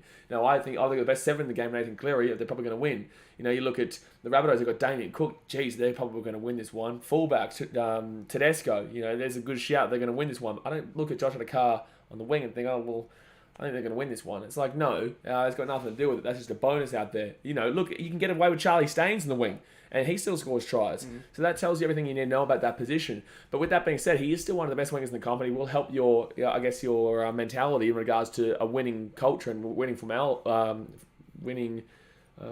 is it? Mentality? Mentality, that's the one. Winning mentality. But yeah. A winger's not going to win you the comp. No, and that Wayne Bennett has a thing, guys, where he'll never pay a winger over minimum value. So if you are worth more than 150k as a wing, he ain't interested. Yeah. That's changed later in his career because obviously with the salary cap, the wing position evolved, and he had to sign players such as like a Corey Oates for a little bit more than that back in the day. But his rule of thumb has traditionally always been minimum sort of contracts for wingers. Just going through some of the comments here on Instagram. Cowboys versus Bunker. How was that a try? Refs are doing everything to keep Broncos in the game. That was obviously a penalty try. Cowboys versus refs. Cowboys versus refs. The only reason is maybe the offside call. Because it's definitely... Ref is Brisbane born. Cobbo got shoulder charge. BS reffing. Cowboys beating the Broncos and the refs. Penalty Broncos. Jeez, I think they might be looking at the offside. I think that might be their biggest thing. Jade McDonald says, bro, just had a comment on a video of mine about G-Man, the South African fella who commented on YouTube about rugby. What happened? I don't know, bro. I don't know. I'm not too sure. I don't know. Something happened to him. I know that there was something with his family or something like that, but I don't know. Is he not going? Is he not G-Man? Rugby? Did he delete his channel or something, did he? I'm not too sure, man. I'll have a look at this in a sec. Titan says, boys, do you think the Titans make some changes with the Tigers? For instance, swapping Proctor for Jay... You can ask this one. Do you think the Titans should make changes for the Titans over the Tigers game? For instance, swapping Proctor for Jay Wallace. I mean, why? It's one loss. We don't need to hit the panic button, guys. It's a bad loss, but it's not the end of the world, right? There's particular players in our team that have been singled out in our 2 losses so far this year. And I think that's sort of a fan mentality. Oh, I'm disappointed we've lost. Whose fault is it?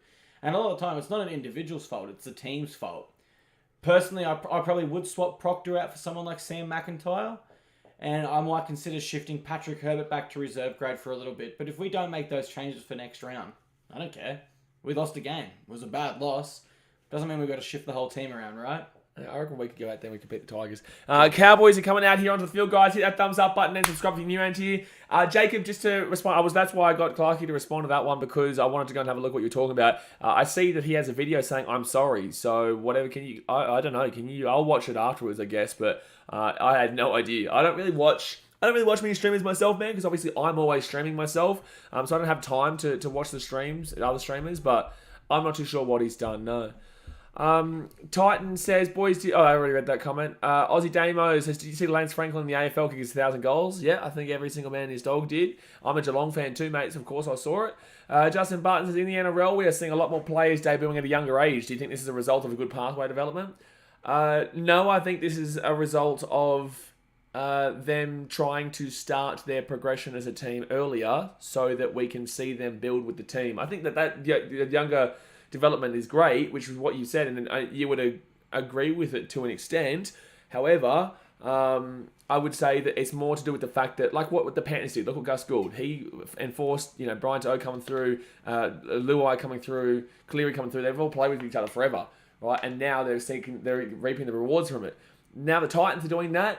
And, Titans are experiencing what the Panthers did at the beginning of that little reign there as well, in regards to the young kids making a lot of mistakes and letting up those leads, or just the way the Titans have been progressing are very similar in regards to how the Panthers started off. Kickoff has been made. Cowboys run this one back to about the 10 with Tamalolo. So yeah, I would say it's more to do with the fact of they're trying to have a more cohesive unit from a younger age and then develop into a powerhouse 5 years down the track, which is exactly what the Titans are doing. And that's why I reference them. Obviously, they're my team. That's why I reference them, because to answer your question, that is literally the definition of what the Titans are doing. Would you disagree with any of that? No, I'd agree with it completely. Yeah. I mean, if you want to rebuild a club, you start young, right? Yeah. You can sign veterans in particular positions, such as an Isaac Liu, for example, but you don't build your team around players that are going to retire in the next 3 or 4 years, because you're straight back in the same spot. Absolutely. Jed Kerr says that's dumb these days. Brian to O worth 600,000 easy. I disagree. I think that Brian to O definitely deserves more than what you pay. Oh, the bounce here. Broncos will get this one around the 15, but Tessie New's been bad, bro. Tessie New, Corey O's a good run back though. Brings it to the 20. If I was a bottom 4 team, I'd pay Toto that. But if I'm a winning team, I'm not paying that. Yeah, because Charlie Staines, what's he on? Like 200? 150? He'd be on his rookie deal still, so minimum. And do you think he probably gets a lot more than that? I don't think so. No, I don't think so. It's all situational. If a player plays 10 good games and then a team goes, oh, he's in form, I'm going to sign him on a 4-year deal, for $300K. 90% of signing a contract in the NRL is good timing. Whether that's good timing for the current salary cap, good timing for your current form, good timing by your manager starting negotiations. A lot of it's all based on timing.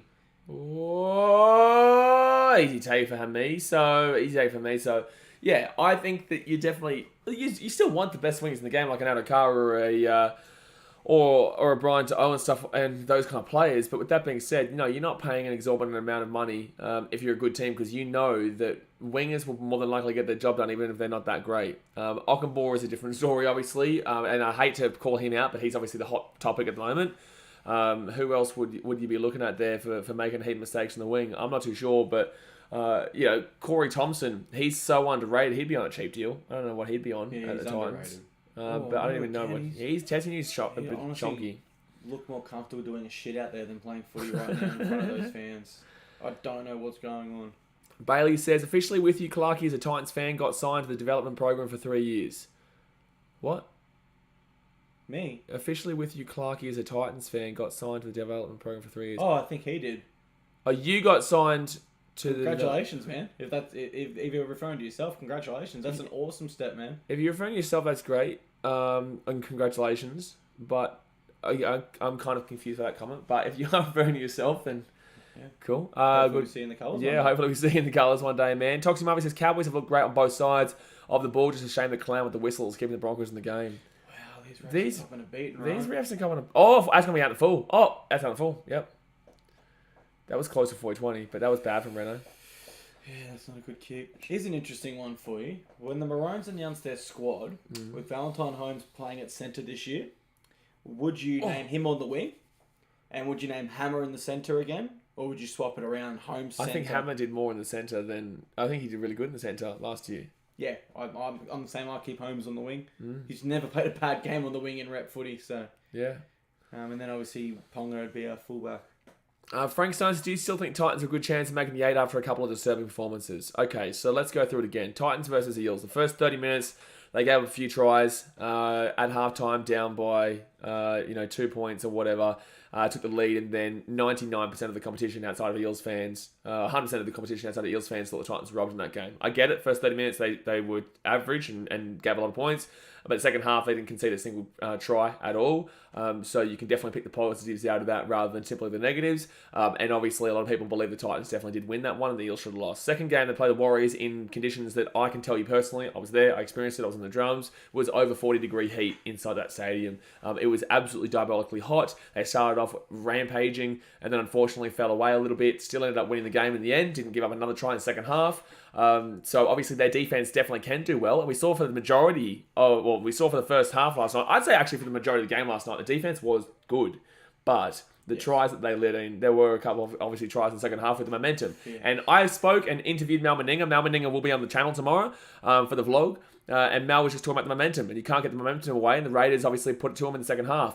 But before that second half started, you wouldn't have been asking me that question, because you would have been telling me the Titans are guaranteed for the 8 after that first half, and also the first 2 games, because anyone who thinks that it's been a terrible start to the season for the Titans, it hasn't been. There's been some negatives, absolutely, but it's absolutely been positives too, which every team has got. There's been negatives for the Sharks, but there's also been positives for the Sharks. 1 second. 4 tackle here, 15 metres out. Townsend gets it off the right-hand side, Jeremiah Nanai, and he'll get taken down 8 metres short here. Fit tackle. 4 minutes gone here. Reyes Robson goes to the left-hand side. We've got Townsend puts it up. Oh, it's going to be Broncos get the ball. Selwyn Cobbo. He's got out. Oh, he's got back in. Oh! They lost the ball, but it's going to be a dropout here from the Broncos to the Cowboys. So, no, I definitely still believe the Titans making the top 8. It's been 3 rounds, man. The Rabbitohs, they're 1 and 2. The Roosters are 1 and 2. Are you saying that they're not going to make the 8? Because we're 1 and 2, the Roosters they lost to the Knights. The Roosters lost to the Knights. Why aren't you talking about that? The Roosters lost to a team that was 0 and 2 in the Rabbitohs. But we're not talking about the Roosters, are we? But you want to pick on the Titans because they're not as guaranteed as the Roosters. But who says the Roosters are guaranteed after the first 2-3 performances? The Rabbitohs aren't guaranteed for shit after the first 3 performances. The Sharks haven't exactly... Oh, that's out the full. Oh my God, it's out the full. It's out the full. It is. Yeah, it is. So I'm telling you it is. will they take 2? No, it doesn't do much. You Doesn't wouldn't do much for them. Then again, the Warriors did They'll the other play night. on here. The Warriors did the other night, really weirdly enough. Wayne Bennett started that trend. Do you remember a few years ago, Broncos always take 2, yeah.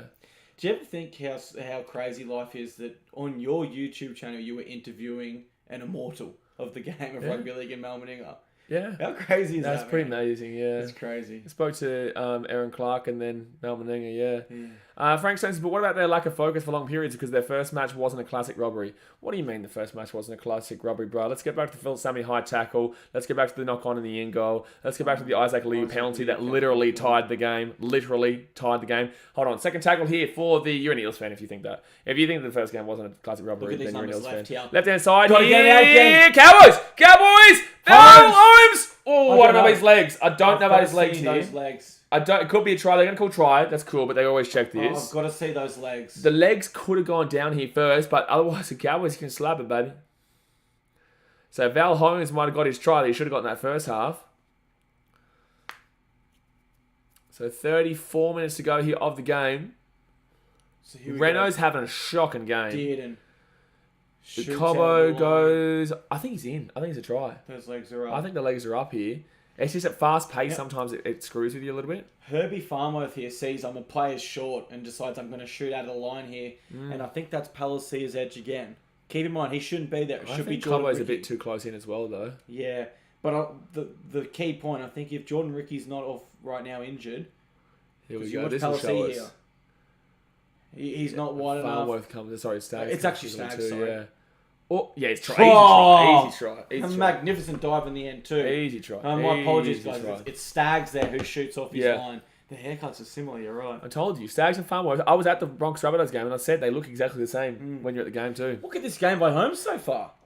Yeah. Try, 2 line breaks, 131 metres, 5 tackle breaks. Absolutely. So 18 MVP so far? If they, they get the kick here, they're going to be up by 14 points. Tough for the Broncos to come back in. But yeah, just to finish up what I'm saying there, Frank. It's a concern, but there's concerning things about the Roosters. There is concerning things about the Rabbitohs. There is concerning things about the Storm. Absolutely, they're 2-1, but there's concerning things about the Storm. They didn't do off with the Tigers too well. There's concerning things about the Sharks. There's concerning things about the Dragons. Concerning things about the Broncos and the Cowboys. There was also concerning things about Parramatta Eels, who have given up nearly 30 points a game. Should have lost to the Titans, did lose to the Sharks, and then beat the Storm down there. But Storm haven't looked great throughout all 3 of their games. Tell me a team that doesn't have concerning things about them. We're 3 games into the season, man. 3. We've lost both those games by 2 points. The only two that we've won our game by 2 points and lost our games by 2 points. Like, where's this team getting blown out? I know this is my bias shining through, but we have been pretty close to starting the year 3-0. Very close. We are literally 4 points away from starting the that's a great kick. That's literally Black Dot. That's over Black Dot. 14 points. Real. She loves it. She does love it. She's not bad too. To be honest with you, not bad too. Jared Ford says, stop putting wings at centre. A centre has to have the ability to beat a man on left or right side. Most wings don't have that ability. We're thinking about putting Greg Marcy into the wing and then Corey Thompson Greg Marcy the centre and then Corey Thompson the wing. So. But for people that think, Greg Marzu's not ready to be a centre yet, he does have a few defensive issues so far in the NRL. Corey Thompson on his side, though, would be very good for him. It will help him a lot. And do look up some of his under-20 highlights for the Titans. And some of... Oh my God, there's no way. I thought that was going out the ball again there for a second. And some of his highlights for Wentworth Magpies in New South Wales Cup. He played centre there. He broke Ryan Pappenhausen's ankles once. Yeah, he did. With a sidestep. Yeah. And he plays very well in the centres. Yeah. Jed Kerr says, Val Holmes, one of the best wingers I've ever seen. I know he's not playing wing. When he was at the Sharks, yes. But ever is a big call. Ever is a very big call. But yes, very good player in his day. And he was definitely the best winger in the comp when he was... He was even one of the best fullbacks before he left for the NFL. Yeah, absolutely. His stats that year were up there with the best for line breaks, assists. Jay Dawson says Jojo Fifita deserves a match instead of Herbert. Jojo Fifita is effectively, 7 years old. He's only very fresh, man. You're trying to get in someone experienced like Herbert for someone who is incredibly fresh. They will target him. They will target him, and they will make. Yeah, congratulations on Jojo having a great game against Stags in that preseason trial. But that was a preseason trial. Like, we got to relax there, man, and not just change teams. And this is what I agree with the Guru. Closer forward pass. This is what I agree with the Guru. This is what you guys are going to do, and everyone's going to do. They're going to want to blow the team up over a couple of bad results. Guys, we're 3 rounds in. You got to stick with them. Even if we miss the 8 this year, I'm still sticking with this team. The dividends will come in the future. Absolutely. That's the whole point. Would Panthers we have work like that. The youngest spine in the comp? Absolutely. Surely. We've got the youngest captain in the comp. We've got the... Yeah, because Panthers have young halves, but Dylan Edwards and Coruscant would make up for that. Coruscant's like 34, isn't he? 33, yeah, 34. So Brimo is about 23, 24. I'd say Sexton would be like 19. Brimo... Jaden Kemp would be like 18, 19. I want to make a note. And Aaron Clark would probably bring it up to maybe 26. How old's Aaron Clark, actually? Oh, jeez, I don't know why the lights come on here. I'm not too sure what the light... Oh, it's come on here. And investigate that later tonight with you. We'll do a post. Yeah, that'd be cool. 30 minutes to go here, guys. Obviously, hit that thumbs up button. Subscribe if you are new around here. 20-6 of the Cowboys. Broncos not looking too good right now. A lot of big talker from the Broncos fans on my Instagram last night. Hey, dickheads, what's the score? Someone says Vintage Homes. Jimmy Bill says Titans will make the 8. You got to look at the bigger picture. Bingo. They haven't played that bad, and when they get it right, they look pretty dangerous. There's definitely not 8 better teams than them. Exactly right. You tell me 8 better teams than them right now. You tell me 8 better teams. Oh, Teddy, you look shaky there. Tell me 8 better teams. I will grant you Panthers. I will grant you Storm still, even though they've looked average to their first 3 games. I will grant you the Roosters, even though they're below the Titans right now, FYI. I just want to throw that out there. You're talking a lot of shit about the Titans. You show me in this top 10 right now where the Roosters are. And show me this top 10 right now, where all these other teams are. Manly. Where's Manly doing? So you think Manly not going to make the 8 this year? Because of 2 games? You wait till the next game against the Dogs.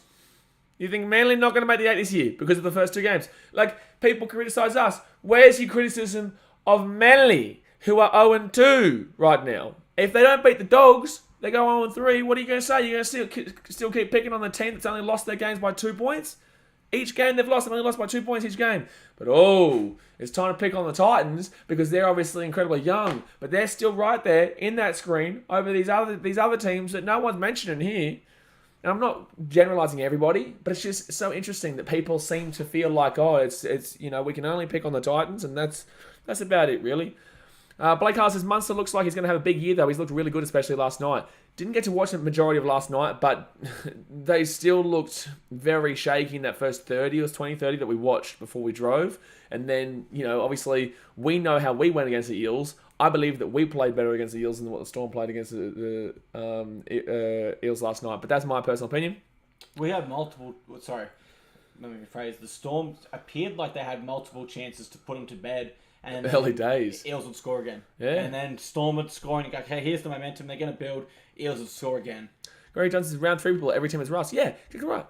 The only team that right now I can't see that have major problems that everyone should be talking about is the Panthers. Because Nathan Cleary will come back. Fisher Harris will come back. To'o will come back. They will will keep improving. They're the only team right now that I can see, as the winners. They're literally Targo been to start this year. Yeah, absolutely.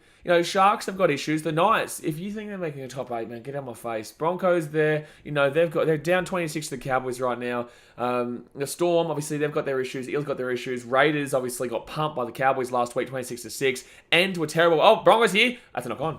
Cowboys gonna get the ball here. And that could be scoreboard pressure there. Yeah, exactly right. But the Cowboys. To be fair, I'm moving to Mexico at this point, mate. I'm moving to goddamn Mexico at this point.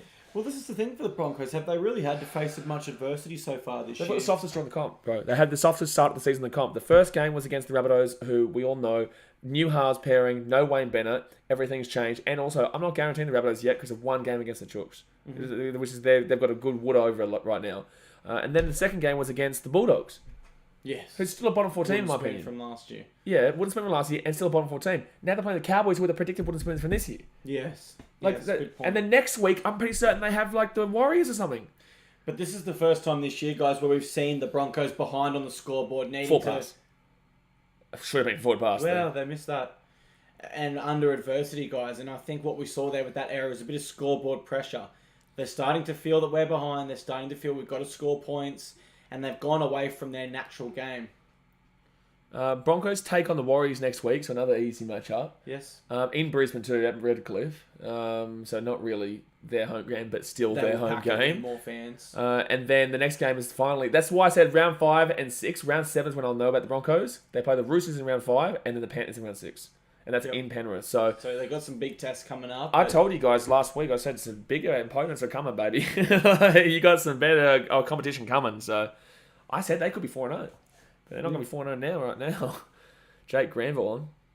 Granville used to play the Broncos for a bit, didn't he? Yeah, a few games. Yeah, ages back. Couldn't get a proper start there behind McCulloch. Hazard King says, one second, we'll read this first. Second tackle now, the Cowboys are 22 metres out. Dearden underneath to Valentine Holmes. Holmes back on the inside to Hamiso, and Hamiso will get 15 metres out of the line, third tackle. Straight back to that left side there. Yeah, go left-hand side. Here he is. Granville back on the inside. He cuts it out, offloads it to Townsend to Holmes to Nanai. Nanai back on the inside. Forward tackle now. Playing almost a fullback role there. He's absolutely. He's got a free license to roam. Left-hand side here, back on the inside for the number 16. He's still going. Cotter taking down fifth tackle now, 5 metres out. Here we go, last tackle. Here we go. Can the Cows put this one over there? Where's Holmes? Right hand side. Oh, Hamiso. Terrible. Kick it. Do something. Anything. It's fifth tackle. Back to... Am I seeing something wrong there? Why would he do that? It's fifth tackle. Why would you give a proper hit up on the field when you have Valentine Holmes, who's been in great form outside you? Jed Kerr says nobody gives Cowgirls a chance. I thought they were good last week. Yeah, but they're good against the Raiders. And knock on, bro. Wow. Knock on Broncos. The Cowboys. The Raiders played the Cowboys. Like the Cowboys are looking good right now against the Raiders and the Broncos. Not top 8 teams for the majority of people. You know, Cowboys are still better than what I had them as wooden spooners. Okay, right now I've got Tigers easy. Tigers. I'd really say as a country mile. I feel they're lucky to win a game this year. I feel they're lucky to win a game this year. It's stiff after 2 rounds. 3. But after 3 rounds. But if we're just going off those 3 games. Maybe not Storm. What arguments has someone got realistically? And you know what? We're going to go lose the Tigers this week now. After we show this. I'll be really upset. You watch, you're going to lose the Tigers this week now. I'll be very upset if we lose to the Tigers. I'll be very disappointed. Me so. Oh, man. If we lose the Tigers next week, I am literally... we lose the Tigers... No, I'm not going to promise you guys I'm moving anywhere. But I did say I'll do a Harold Holt. If you don't know what Harold Holt is, guys, go Google it. It's actually kind of a dark joke, but in the same sense... It's an Australian joke that we've been making forever. So, you know, if you want to cancel me, go for it, mate. Second tackle here, 10 metres out. Granville gets it off to Dearden. Dearden here gets taken down. 8 metres short of the line. Third tackle. Early ball again here. They score here, it's game over, bro. Here we go. They score here, it's game over. There. Oh! Rolled around. Fourth tackle here. 1 metre out from the line. Fourth tackle for the Cows. Don't forget, guys, we will be doing the Manly vs Bulldogs game as well. Right-hand side gives it off to Dearden. Dearden back to Chatty Townsend. Townsend to Hamiso. Hamiso to Nanai. And Nanai's still going here. He'll get taken down about 6 metres. Still going here. No, I'll be kicking straight out to Holmes here. Yeah, I'll be putting this bad boy up. Got to the left-hand side here, Granville. He's got Chad He's Townsend. gone He's short. Kicks it through. It's going to be a pound. No, it's going to be knock on Broncos. Yes. Yes, they get a result. They get a result. Oi, oi, oi, oi, oi. All you Broncos Muppets talking shit to me last night. Where you at, baby? That's a knock on, absolutely. You wouldn't challenge And that. as weird as this sounds, because Jake Granville has such a big head of hair, I could tell he never looked left, so I knew he was going to the short side there. And they're going to challenge. Why, though? That was clearly... They're going to challenge. Unless they're challenging for an offside, maybe. Unless they're challenging for an offside, I consider this only being a knock on. I agree, Jimmy Bill. I'll read your comment out in a second, mate. It's absolutely... Oh. Yeah, it's a knock on. Ooh. Yes. Oh, I don't know. You can make an argument. Because he has a hand on it, touches the ground. No, look, you see his back right hand could go under it, is what they might be saying here. But watch this from this angle. One hand touches first, I think. Oh no, the other hand does connect. So it's close. It's close, but how do you challenge? How do you overturn it though? Does the second hand touch before the ball touches the ground? It's up to interpretation, man. How do you overturn this though? Because he did call it as a knock on. I think he actually. Oh, it's a tough call. So people will lose their minds if they overturn this. Inconclusive. Yeah. So they're saying it's good. People are going to lose their minds. They're going to blame the referees. I guarantee it. For me, I thought that was inconclusive evidence. Yeah, I think that there should have been... give the ball to the Cowboys. Cowboys ball, Broncos keep the... Yeah, I disagree with that being challenge successful, and this is why people are complaining with the referees. Tigers are a top 8 team, Aaron92 said. Shut your dirty, filthy mouth, Aaron92. Please, for the love of God, shut your filthy mouth. Tigers are a top 8 team. Yeah, he said Tigers are a top 8 team. Are we talking about the NFL ones? Mate, we're talking the same sport here? Is it... Who's the Tigers in the NFL? The Cincinnati Tigers. Bengals, close enough. Oh, my God. Well, I just can't make sense of it. Okay, you can't make sense of it, mate. Yeah.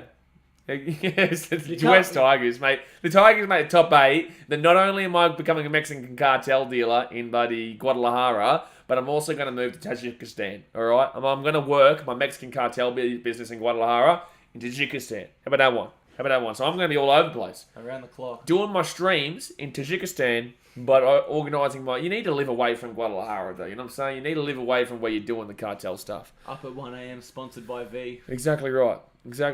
Hammer goes out here. Who's he got here? Talangi. Afasua has come in with Cowboys 20-14. Was saying Broncos to win by 20 before the game started. Now he's changed his score prediction to Cowboys 20-14. Nah, you cannot do that, mate. Yeah, JS says Fraz been quiet. Yeah, Fraz is gone. He was here. If we're changing the rules, buddy, I'm stopping that Titans game at the 39th minute. Yeah, exactly right. And we flogged them supposedly. I'll stop it at the 74th minute, mate, because we still win that game. I'll stop it. Yeah. 1 millisecond before they get that last try. Also, apparently he was challenging after time is up and winning the challenge. Apparently they had 10 seconds and they were after the 10 second mark. Something we wouldn't really pick up because we're talking so much. But yeah. Exactly. Jimmy Oh, Bill. was that a crusher as well?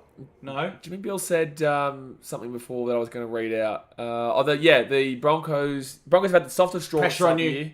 Oh, Cowboys! I knew knock you on. would- No, I don't know. Maybe knock on.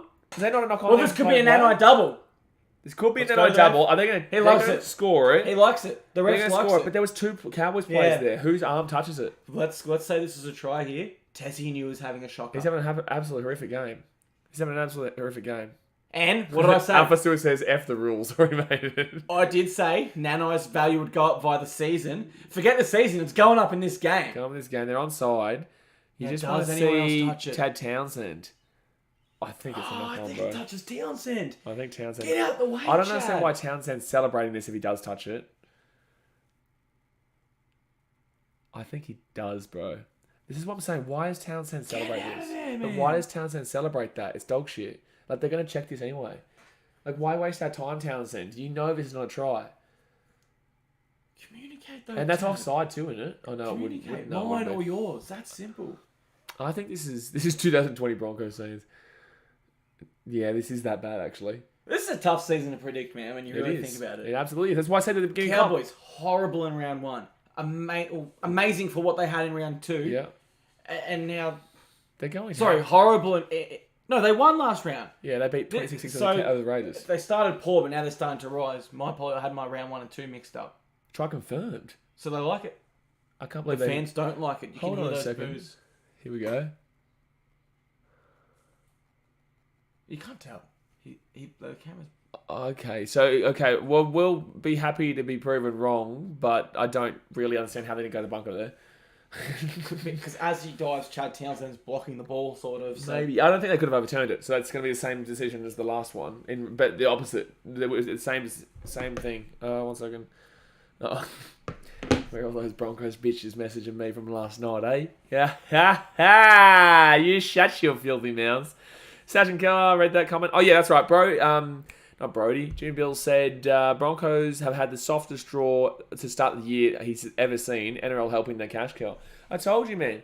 They had the Rabbitohs, who was the next one? The Bulldogs, the Cowboys, the Warriors as their first 4 games, and then they finally get Roosters and Panthers, and then they get the Dogs again. It'll be a steep reality check, those 2 games in particular, of where they're at. Have they truly improved, or have they benefited from an easy draw? That's an excellent kick by Dearden too, but Tessie knew again. Tessie New's been shot. Very cautious, doesn't go at the ball. Nanai. Nanai gets it. 26-6 here. Yikes. That is silky and sexy. To get up there as a back row over a fullback.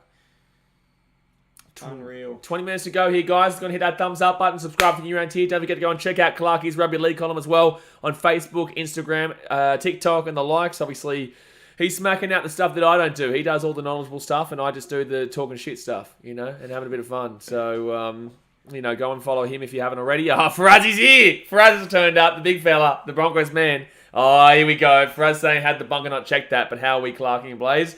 I'm happy. Not at you, because I'm not going to talk shit to you necessarily, because you didn't give me a lot of shit last night from the Broncos fans. But I saw a lot of Broncos fans getting a bit chirpy last night. You bloody dogs. You filthy, filthy dog, Brisbane Broncos fans. You can shut your mouth. But Faraz, not you. Look, I think they should have gone to the bunker. But with that being said, I don't think it gets overturned. I think it gets called a try. So he called it a try, got to the bunker. It gets called as a try anyway. So it's very much like the no try in the Tigers Warriors game, in my opinion. Arguably, the Cowboys are the best Queensland team at the moment.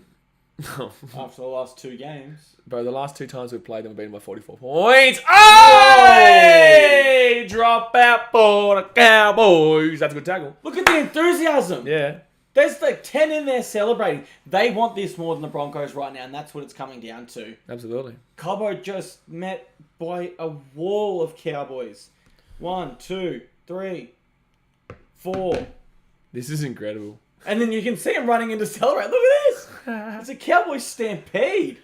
Max Watson says, do you guys prefer the big budget stadium experience when you go to a game like Para and Titans Seabus? Oh my god, that's a good kick from the Broncos. That's unbelievable.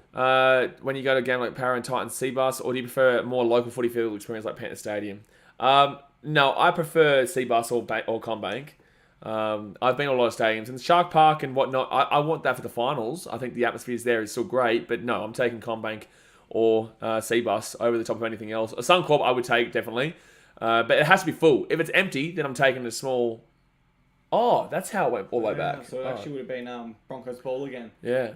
But no, I'm taking the big game. If you're talking sold out, we're always taking the big stadium. And maybe not ANZ. I'm not a big fan of ANZ. I don't think ANZ... Or a core stadium. I'm not a big fan of it. I'm not even a big fan of the SCG, but that's an AFL stadium. I love Bankwest. Is it Bankwest now? CommBank. Oh, it's CommBank now, sorry. Yeah, we get confused with this all the time. That's a penalty for a tackle without the ball. Fit tackle for the Cowboys. They're 13 metres out here from the line. They go right-hand side. Granville gets it off to Dearden. Dearden. He puts that ball up in the air. Oh! None over his hat-trick! None over his hat-trick, baby! Oh! Where are you? Sorry, I'm going to make a story here for my Instagram. Hold on. Disbelief. Is this guy a back row or a fullback? Oh, no. You can talk to them while I do this.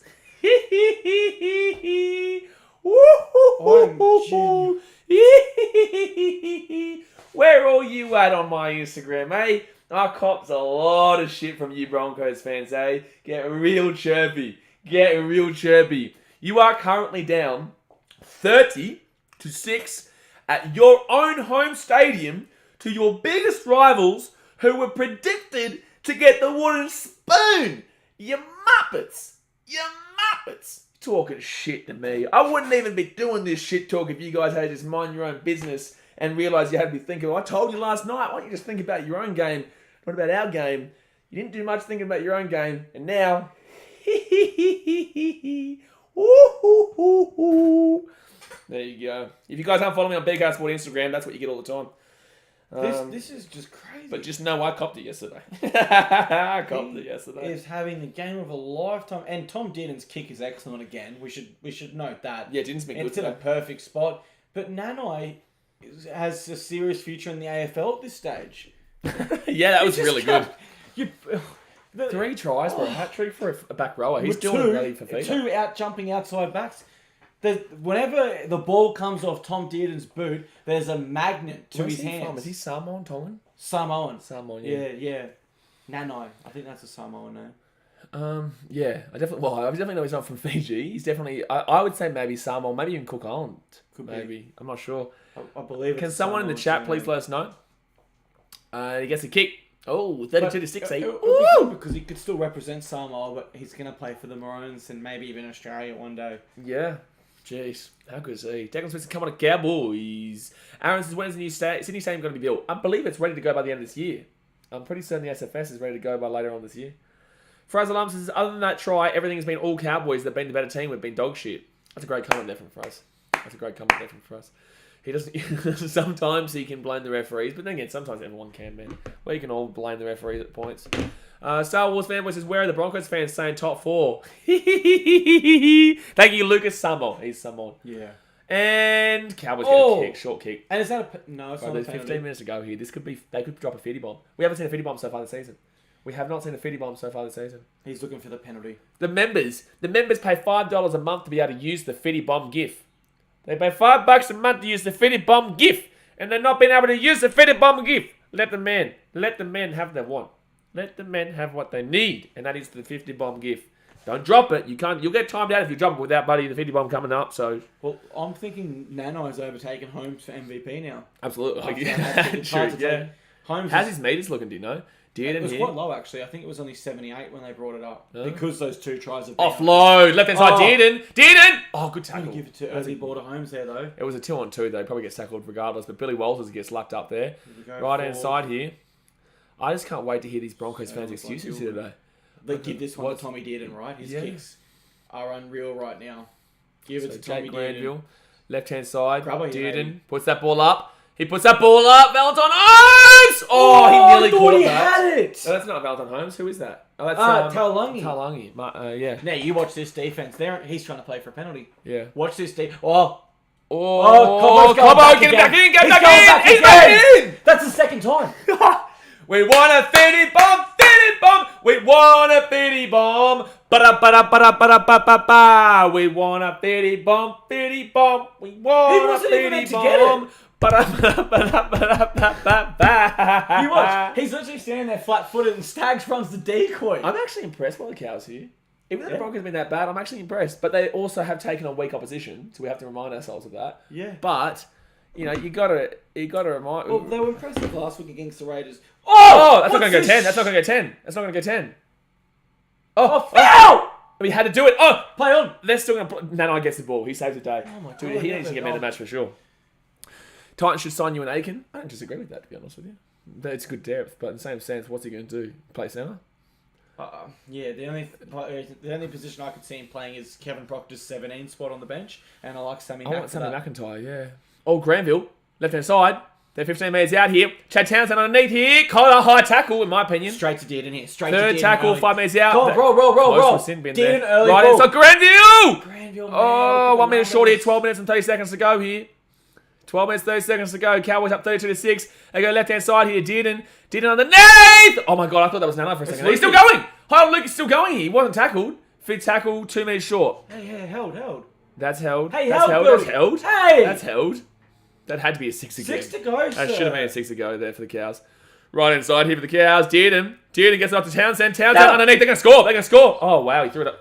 No, he was still on the short ball. But I'm not kidding. He was still on the short ball. But the ball boy's not playing for the Cowboys. Why do you do that? He's not playing. I don't know. Watch this replay. You tell me. Is Nanai throwing this short ball if he gets found here? Watch off Townsend ready? Bang! Yeah, he would have been. He's committed. Yeah. He's turned in. Nanai would have been for a fourth. One-on-one with that fullback. He would have been in for his fourth. Come on, Chatty. For us, as Clarkey seems excited. That's what happens when you're passionate about the game, big fella. Give him a chance. This is what happens when you're passionate about the game. Lucas says Cowboys look totally different this year. We were way more motivated and inspired.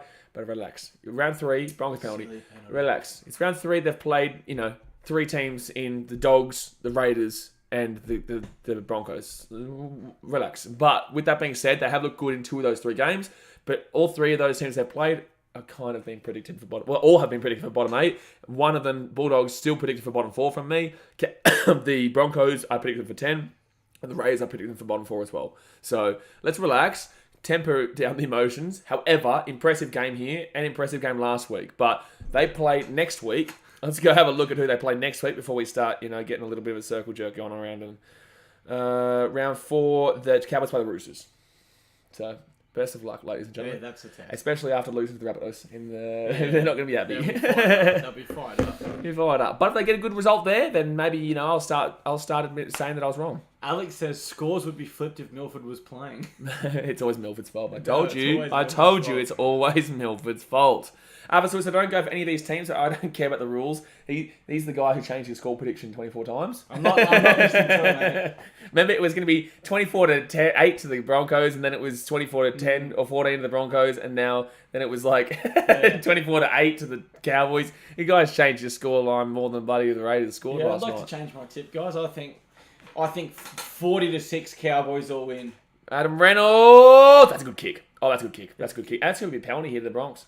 Should be a penalty here to the Bronx for a tackle without the ball. No, so they're saying first one off Tessie, I believe. They're saying so we're looking at a double knock on here, which will be Cowboys either out to the 10. Don't forget, guys, 10 minutes to go. Let's go and hit that thumbs up button. Subscribe if you're new around here. Do not forget that we will be going live for Manly versus the Bulldogs right after this, which is going to be a big game, baby. It's going to be a big game. I just realised that we didn't do the picture for the Bulldogs Manly game at Brookville. We only did Suncorp. Oh, that's good. Yeah. Do you want to leave it for Suncorp for the next game too? Whatever you think, bro. Oh, do we have? I don't think we'll have the time, will we? 9 minutes. Oh, we might have a time to change the thinger. Yeah. Blake Harlan says, Haas hasn't been too great this game. He's a front row forward. You expect him to do solid, but you never expect him to be the game changer, really. It's like for Feeder, you expect him to do solid, but you don't necessarily should be expecting him to be the game changer. He should be the bonus game changer. Your spine is your game changers, including your 13, really. Right inside here, Cowboys a chance. Nanai. That's another 20 metres. Almost a line break too. That's another 20 metres. Fit tackle here. Oh! The bounce wasn't good. Yeah. Bounce was good. I actually think it's safe. He's hurt. Ryan James is hurt. No, he's saying he got a high tackle. He's trying to get it. He's trying to get a high tackle here. No, he's hurt. I think he's really hurt, man. Frank says, so you're saying Titans are bottom 4 quality if Reyes are bottom 4? No, I'm not saying that. Because the Cowboys are still probably... Well, they're probably... I still have them bottom 4 long-term season-wise. Big call, to be honest, based on what the last two we've seen. But a result, and this is what people like yourself don't get, because I'm very well aware you're a troll. But the thing is that I can respond to trolls because I know what I'm talking about, yeah? So in regards to what you're saying, you're trying to allude to the fact that because of one result, that means that because the Titans lost to the Raiders, that means that now we are bottom four with them. Now, that's not how the sport works, right? The Roosters lost to the Rabbitohs, yeah? We've got the Rabbitohs just outside that top, well, probably around the 7-8 region. Some people have them outside of the top 8. One game doesn't necessarily change that. 3 rounds in. Let's have a look at a result. What's a result that I can refer to here where a team got beaten by a team that is well below them? A team that got beaten by a team... Let's go have a look here. Let's go have a look, because there will be... Oh my God. Oh my God, Cowboys slapped him. Cowboys slapped him. All right. So let's go have a look here. Okay, so the Knights beat the Roosters 26. Knights beat the Roosters 26. Yeah. So Knights got predicted for 15th this year. Knock on for the Broncos. Knights got predicted for bottom 4 this year. Knights beat the Roosters. Does that mean I think the Roosters are bottom 4? No. That's not how it works. It's not how it works, big fella. So, you can talk the talk, but you need to get up pretty early in the morning to be able to outdo me in regards to this chat. Storm fan says, who wins, Seagulls or Bulldogs? Watch our next stream and you'll find out. Declan Smith says, Cowboys definitely wanted this more. You can see the passion with every play up the Cows. Yeah, I agree there. Lucas says, who's your bottom 4 then? As we speak, Tigers bottom. Absolutely, Tigers. Shit, who would be... It's tough. It's tough now. Tigers, Bulldogs, Warriors. Cowboys. I'd still say Cowboys, dude. Long term. But then they've got... Based off what we've seen... Yeah, it's tough to get Cowboys down there recently. Based off what we've seen specifically... Shit, it's tough, man, because that 1 through... I'd honestly say... I'd say 2 through maybe 12 is difficult right now. And this will change as the season goes along. I'd still nearly say Raiders, bro. I know they still had a terrible first half last night. Mm-hmm. Their Sharks game, they were lucky to score in the end, obviously really late there. And the game against the Cowboys, they lost by 20 points. Yeah. I'd still say, based on what we've seen, but people are going to laugh and say, oh, Cowboys hit! Try time, Deedon. Will they say an obstruction, though? No. He doesn't impact it. Try. 36-6 here, the kick to come for the Cows. Still a chance for the Fitty Bomb. Mm-hmm. Still a chance for the Fitty Bomb. Frank Simon says, and I agree with this. I know you're a troll, but I agree with this. I would argue that Fafita is a game changer, especially if he played in a team like Para, for example. I knew he was a Para fan. I knew this mother bitch was a Para fan the whole time. The whole time! You've outed yourself here, Frankie Stone. You knew it, you son of a bitch. You son of a bitch. I knew it. Would know how to give him the ball. Oh, yeah. There he goes. He goes, you idiot. I knew you were a troll, you loser. Okay, so the team that has been 36 years with winning absolute jack shit. Oh, they're the ones who know how to play the rugby league, right? Yeah. Oh, they win one game against the Storm. Let's go and have a look at that game. Who did they play last week? They lost the Sharks, right? Yeah, they're going fantastic this year. They're only averaging like 25 points a game that they're giving up. Well done. Really good. 36 years, wasn't it? And didn't you cheat to win 3 wooden spoons in a row in the last 10 years? What do you talk about playing rugby league? Shut up, you muppet. Electrical Dust says Tigers, Bulldogs and Warriors will be bottom 4, but that last team is hard to say. Yeah, I agree. Tessie knew who misses his tackle again too. Yeah, Tessie knew again, yeah. God, he's had a very bad game. I'm not, me, I'm not a negative person. He has had a bad game. I always err on the side of positivity, but this is a very bad Jay game. says Cowboys jump to 4th after this win. Well, we don't know because we don't know how many points they're going to get here first. But the Cowboys are on... They'll be on 4, obviously. Well, they won by 20 last week, and so they're going to have great They're going to have an extra 34 here minimum, you would assume. So that's 28, 38, 48. That's going to be 52 plus points differential. That's going to move them into 2nd. Wow. Cowboys going to be 2nd. Who the hell would have thought that after 3 rounds? Cowboys go 2nd, baby. Yeah, but look at their first 3 rounds, though. This is what I have to keep reminding everyone. The first 3 rounds, Bulldogs, and then they had the Raiders, and then they had the Broncos. How did they only score 4 points against the Bulldogs? I don't know. I really don't know. What the hell happened?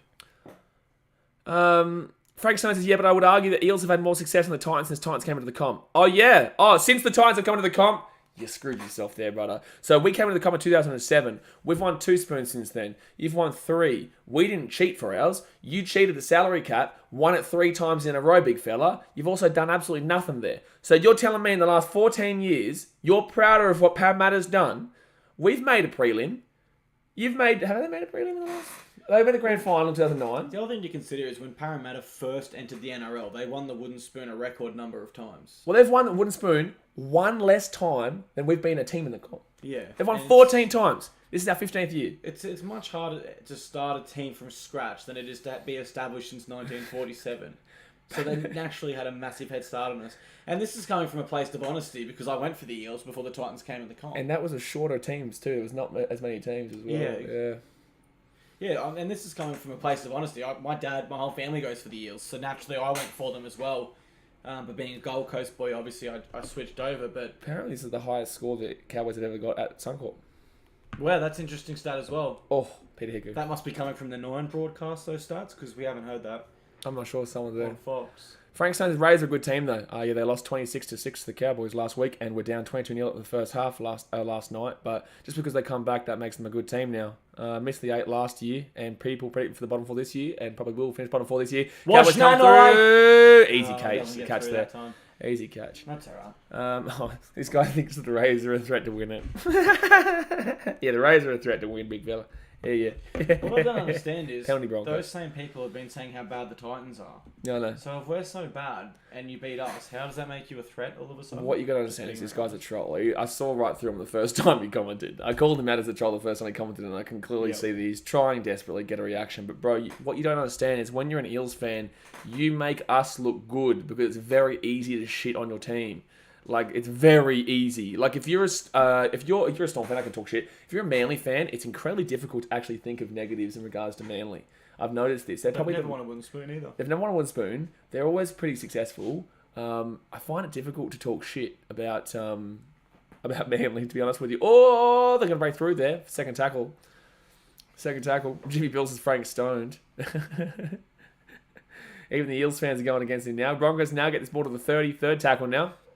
X-Factor says all the Broncos fans got a reality check of where their team is at. Bingo. Hey, what's that about? But this was earlier than what we thought. This is earlier than when we thought they were going to get their reality check.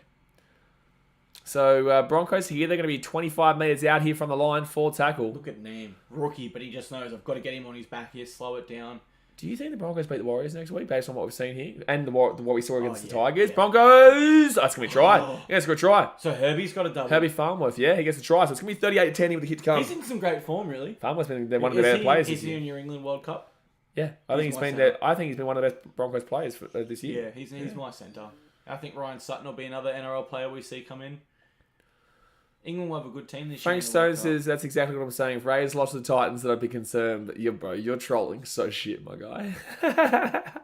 Sergeant Cousins says unlucky bounce to the Cows. Yeah, it is an unlucky bounce to the Cows. Yeah, watch Hammer tracking it. Nope. Yeah, it's just the bounce there, unfortunately. And inexperienced at fullback. You know, he's committed to a particular bounce. Someone like a veteran fullback would know this could go either way. Come in shorter, but that doesn't matter in the long run. Lucas says, Warriors fan, until we get SJ back, we won't beat anyone else. I don't disagree, to be honest with you. I still think you could beat the Bronx, man. But I don't think anything's guaranteed. I reckon he gets this. He does get it. Well, I just saw the stats then come up. Herbie Farnworth leads the NRL in tries alongside Phil Sammy and Jeremiah Nina. Oh, wow. There you go. How fun is that? Jeremiah Nanai, wow. Yeah, the back row is leading the NRL in tries with 3 coming from this game.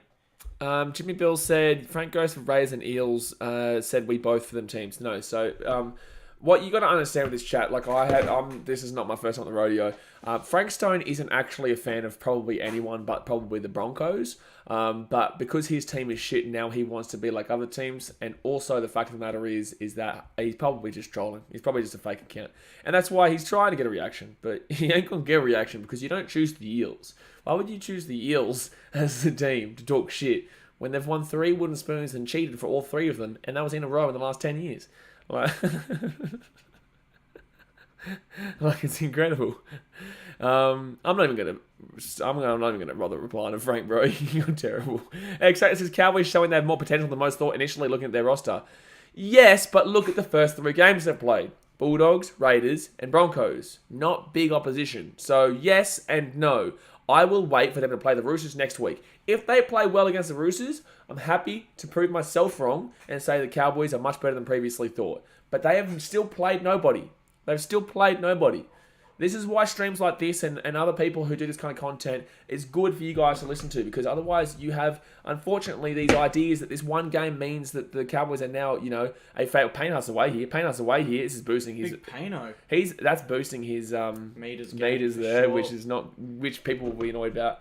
That's why it's good to listen to this kind of stuff, lads, because you start to understand the game a bit more, and the fact that this is only 3 rounds and you have to be reminded of it. And it may sound like a broken record, but the fact of the matter is that, we are only 3 rounds in. Broncos are going to score here. They're going to score. Yep. Oh, no, knock on. Because I've already done the scores. Oh. Bit of behind the scenes of Marky's call. Yeah, he's already done the score. I was hoping that there wasn't a try there. Unknown Dog says, man, I knew I should have Nanai over Catewell on my fantasy team. I've told you guys all season long, Catewell is overrated. He's good. He is a good player, but he is overrated. He is. He's not exactly the most special player ever, but he's still a good player who will get his job done. And I like him at the Broncos, but he's not going to be a special player there. It just isn't. That's not what it's going to be. It's not what he's going to be. Jay says, Mitch Moyes is the best halfback so far this year. Okay, mate. Jade also says, Madge, Trent Barrett or Walters, who will be the first to lose their job? Not Walters. And I think probably Madge, if anything. But then again, they keep saying that he's guaranteed. Tim Sheens keeps coming out and saying there's no way he gets kicked off. Madge, Barrett, Nathan Brown, top 3 options. Yeah, Walters, no chance. But I think that Barrett, because they won that first game, might have that. He might have that little bit, but in the same sense... It was such an important game too. If they beat Manly, I don't think he gets sacked this season no matter what. No matter what. Even if they get the wooden spoon, I still don't think he gets sacked if they beat Manly. I'm tipping Manly 20+. I'm tipping them big time. Blake Harlett says, Nanai getting me a 62 in my fantasy team so far. You'll love to see it. Yeah, he's had a fantastic game. Cowboys could score again here to make it 40. Can they get the freaking forward? Have we seen a team get 40 this year?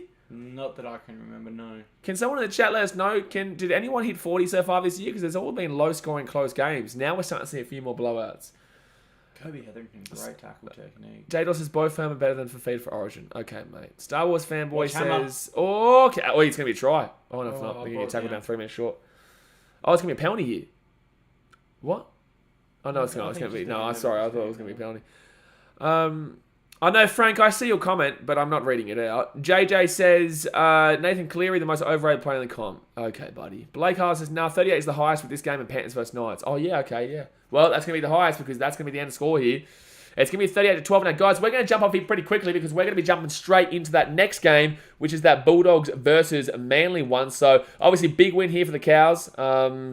Big win here for the Cows. Good to see them. Good to see them get something done. Oh, no, they might score here.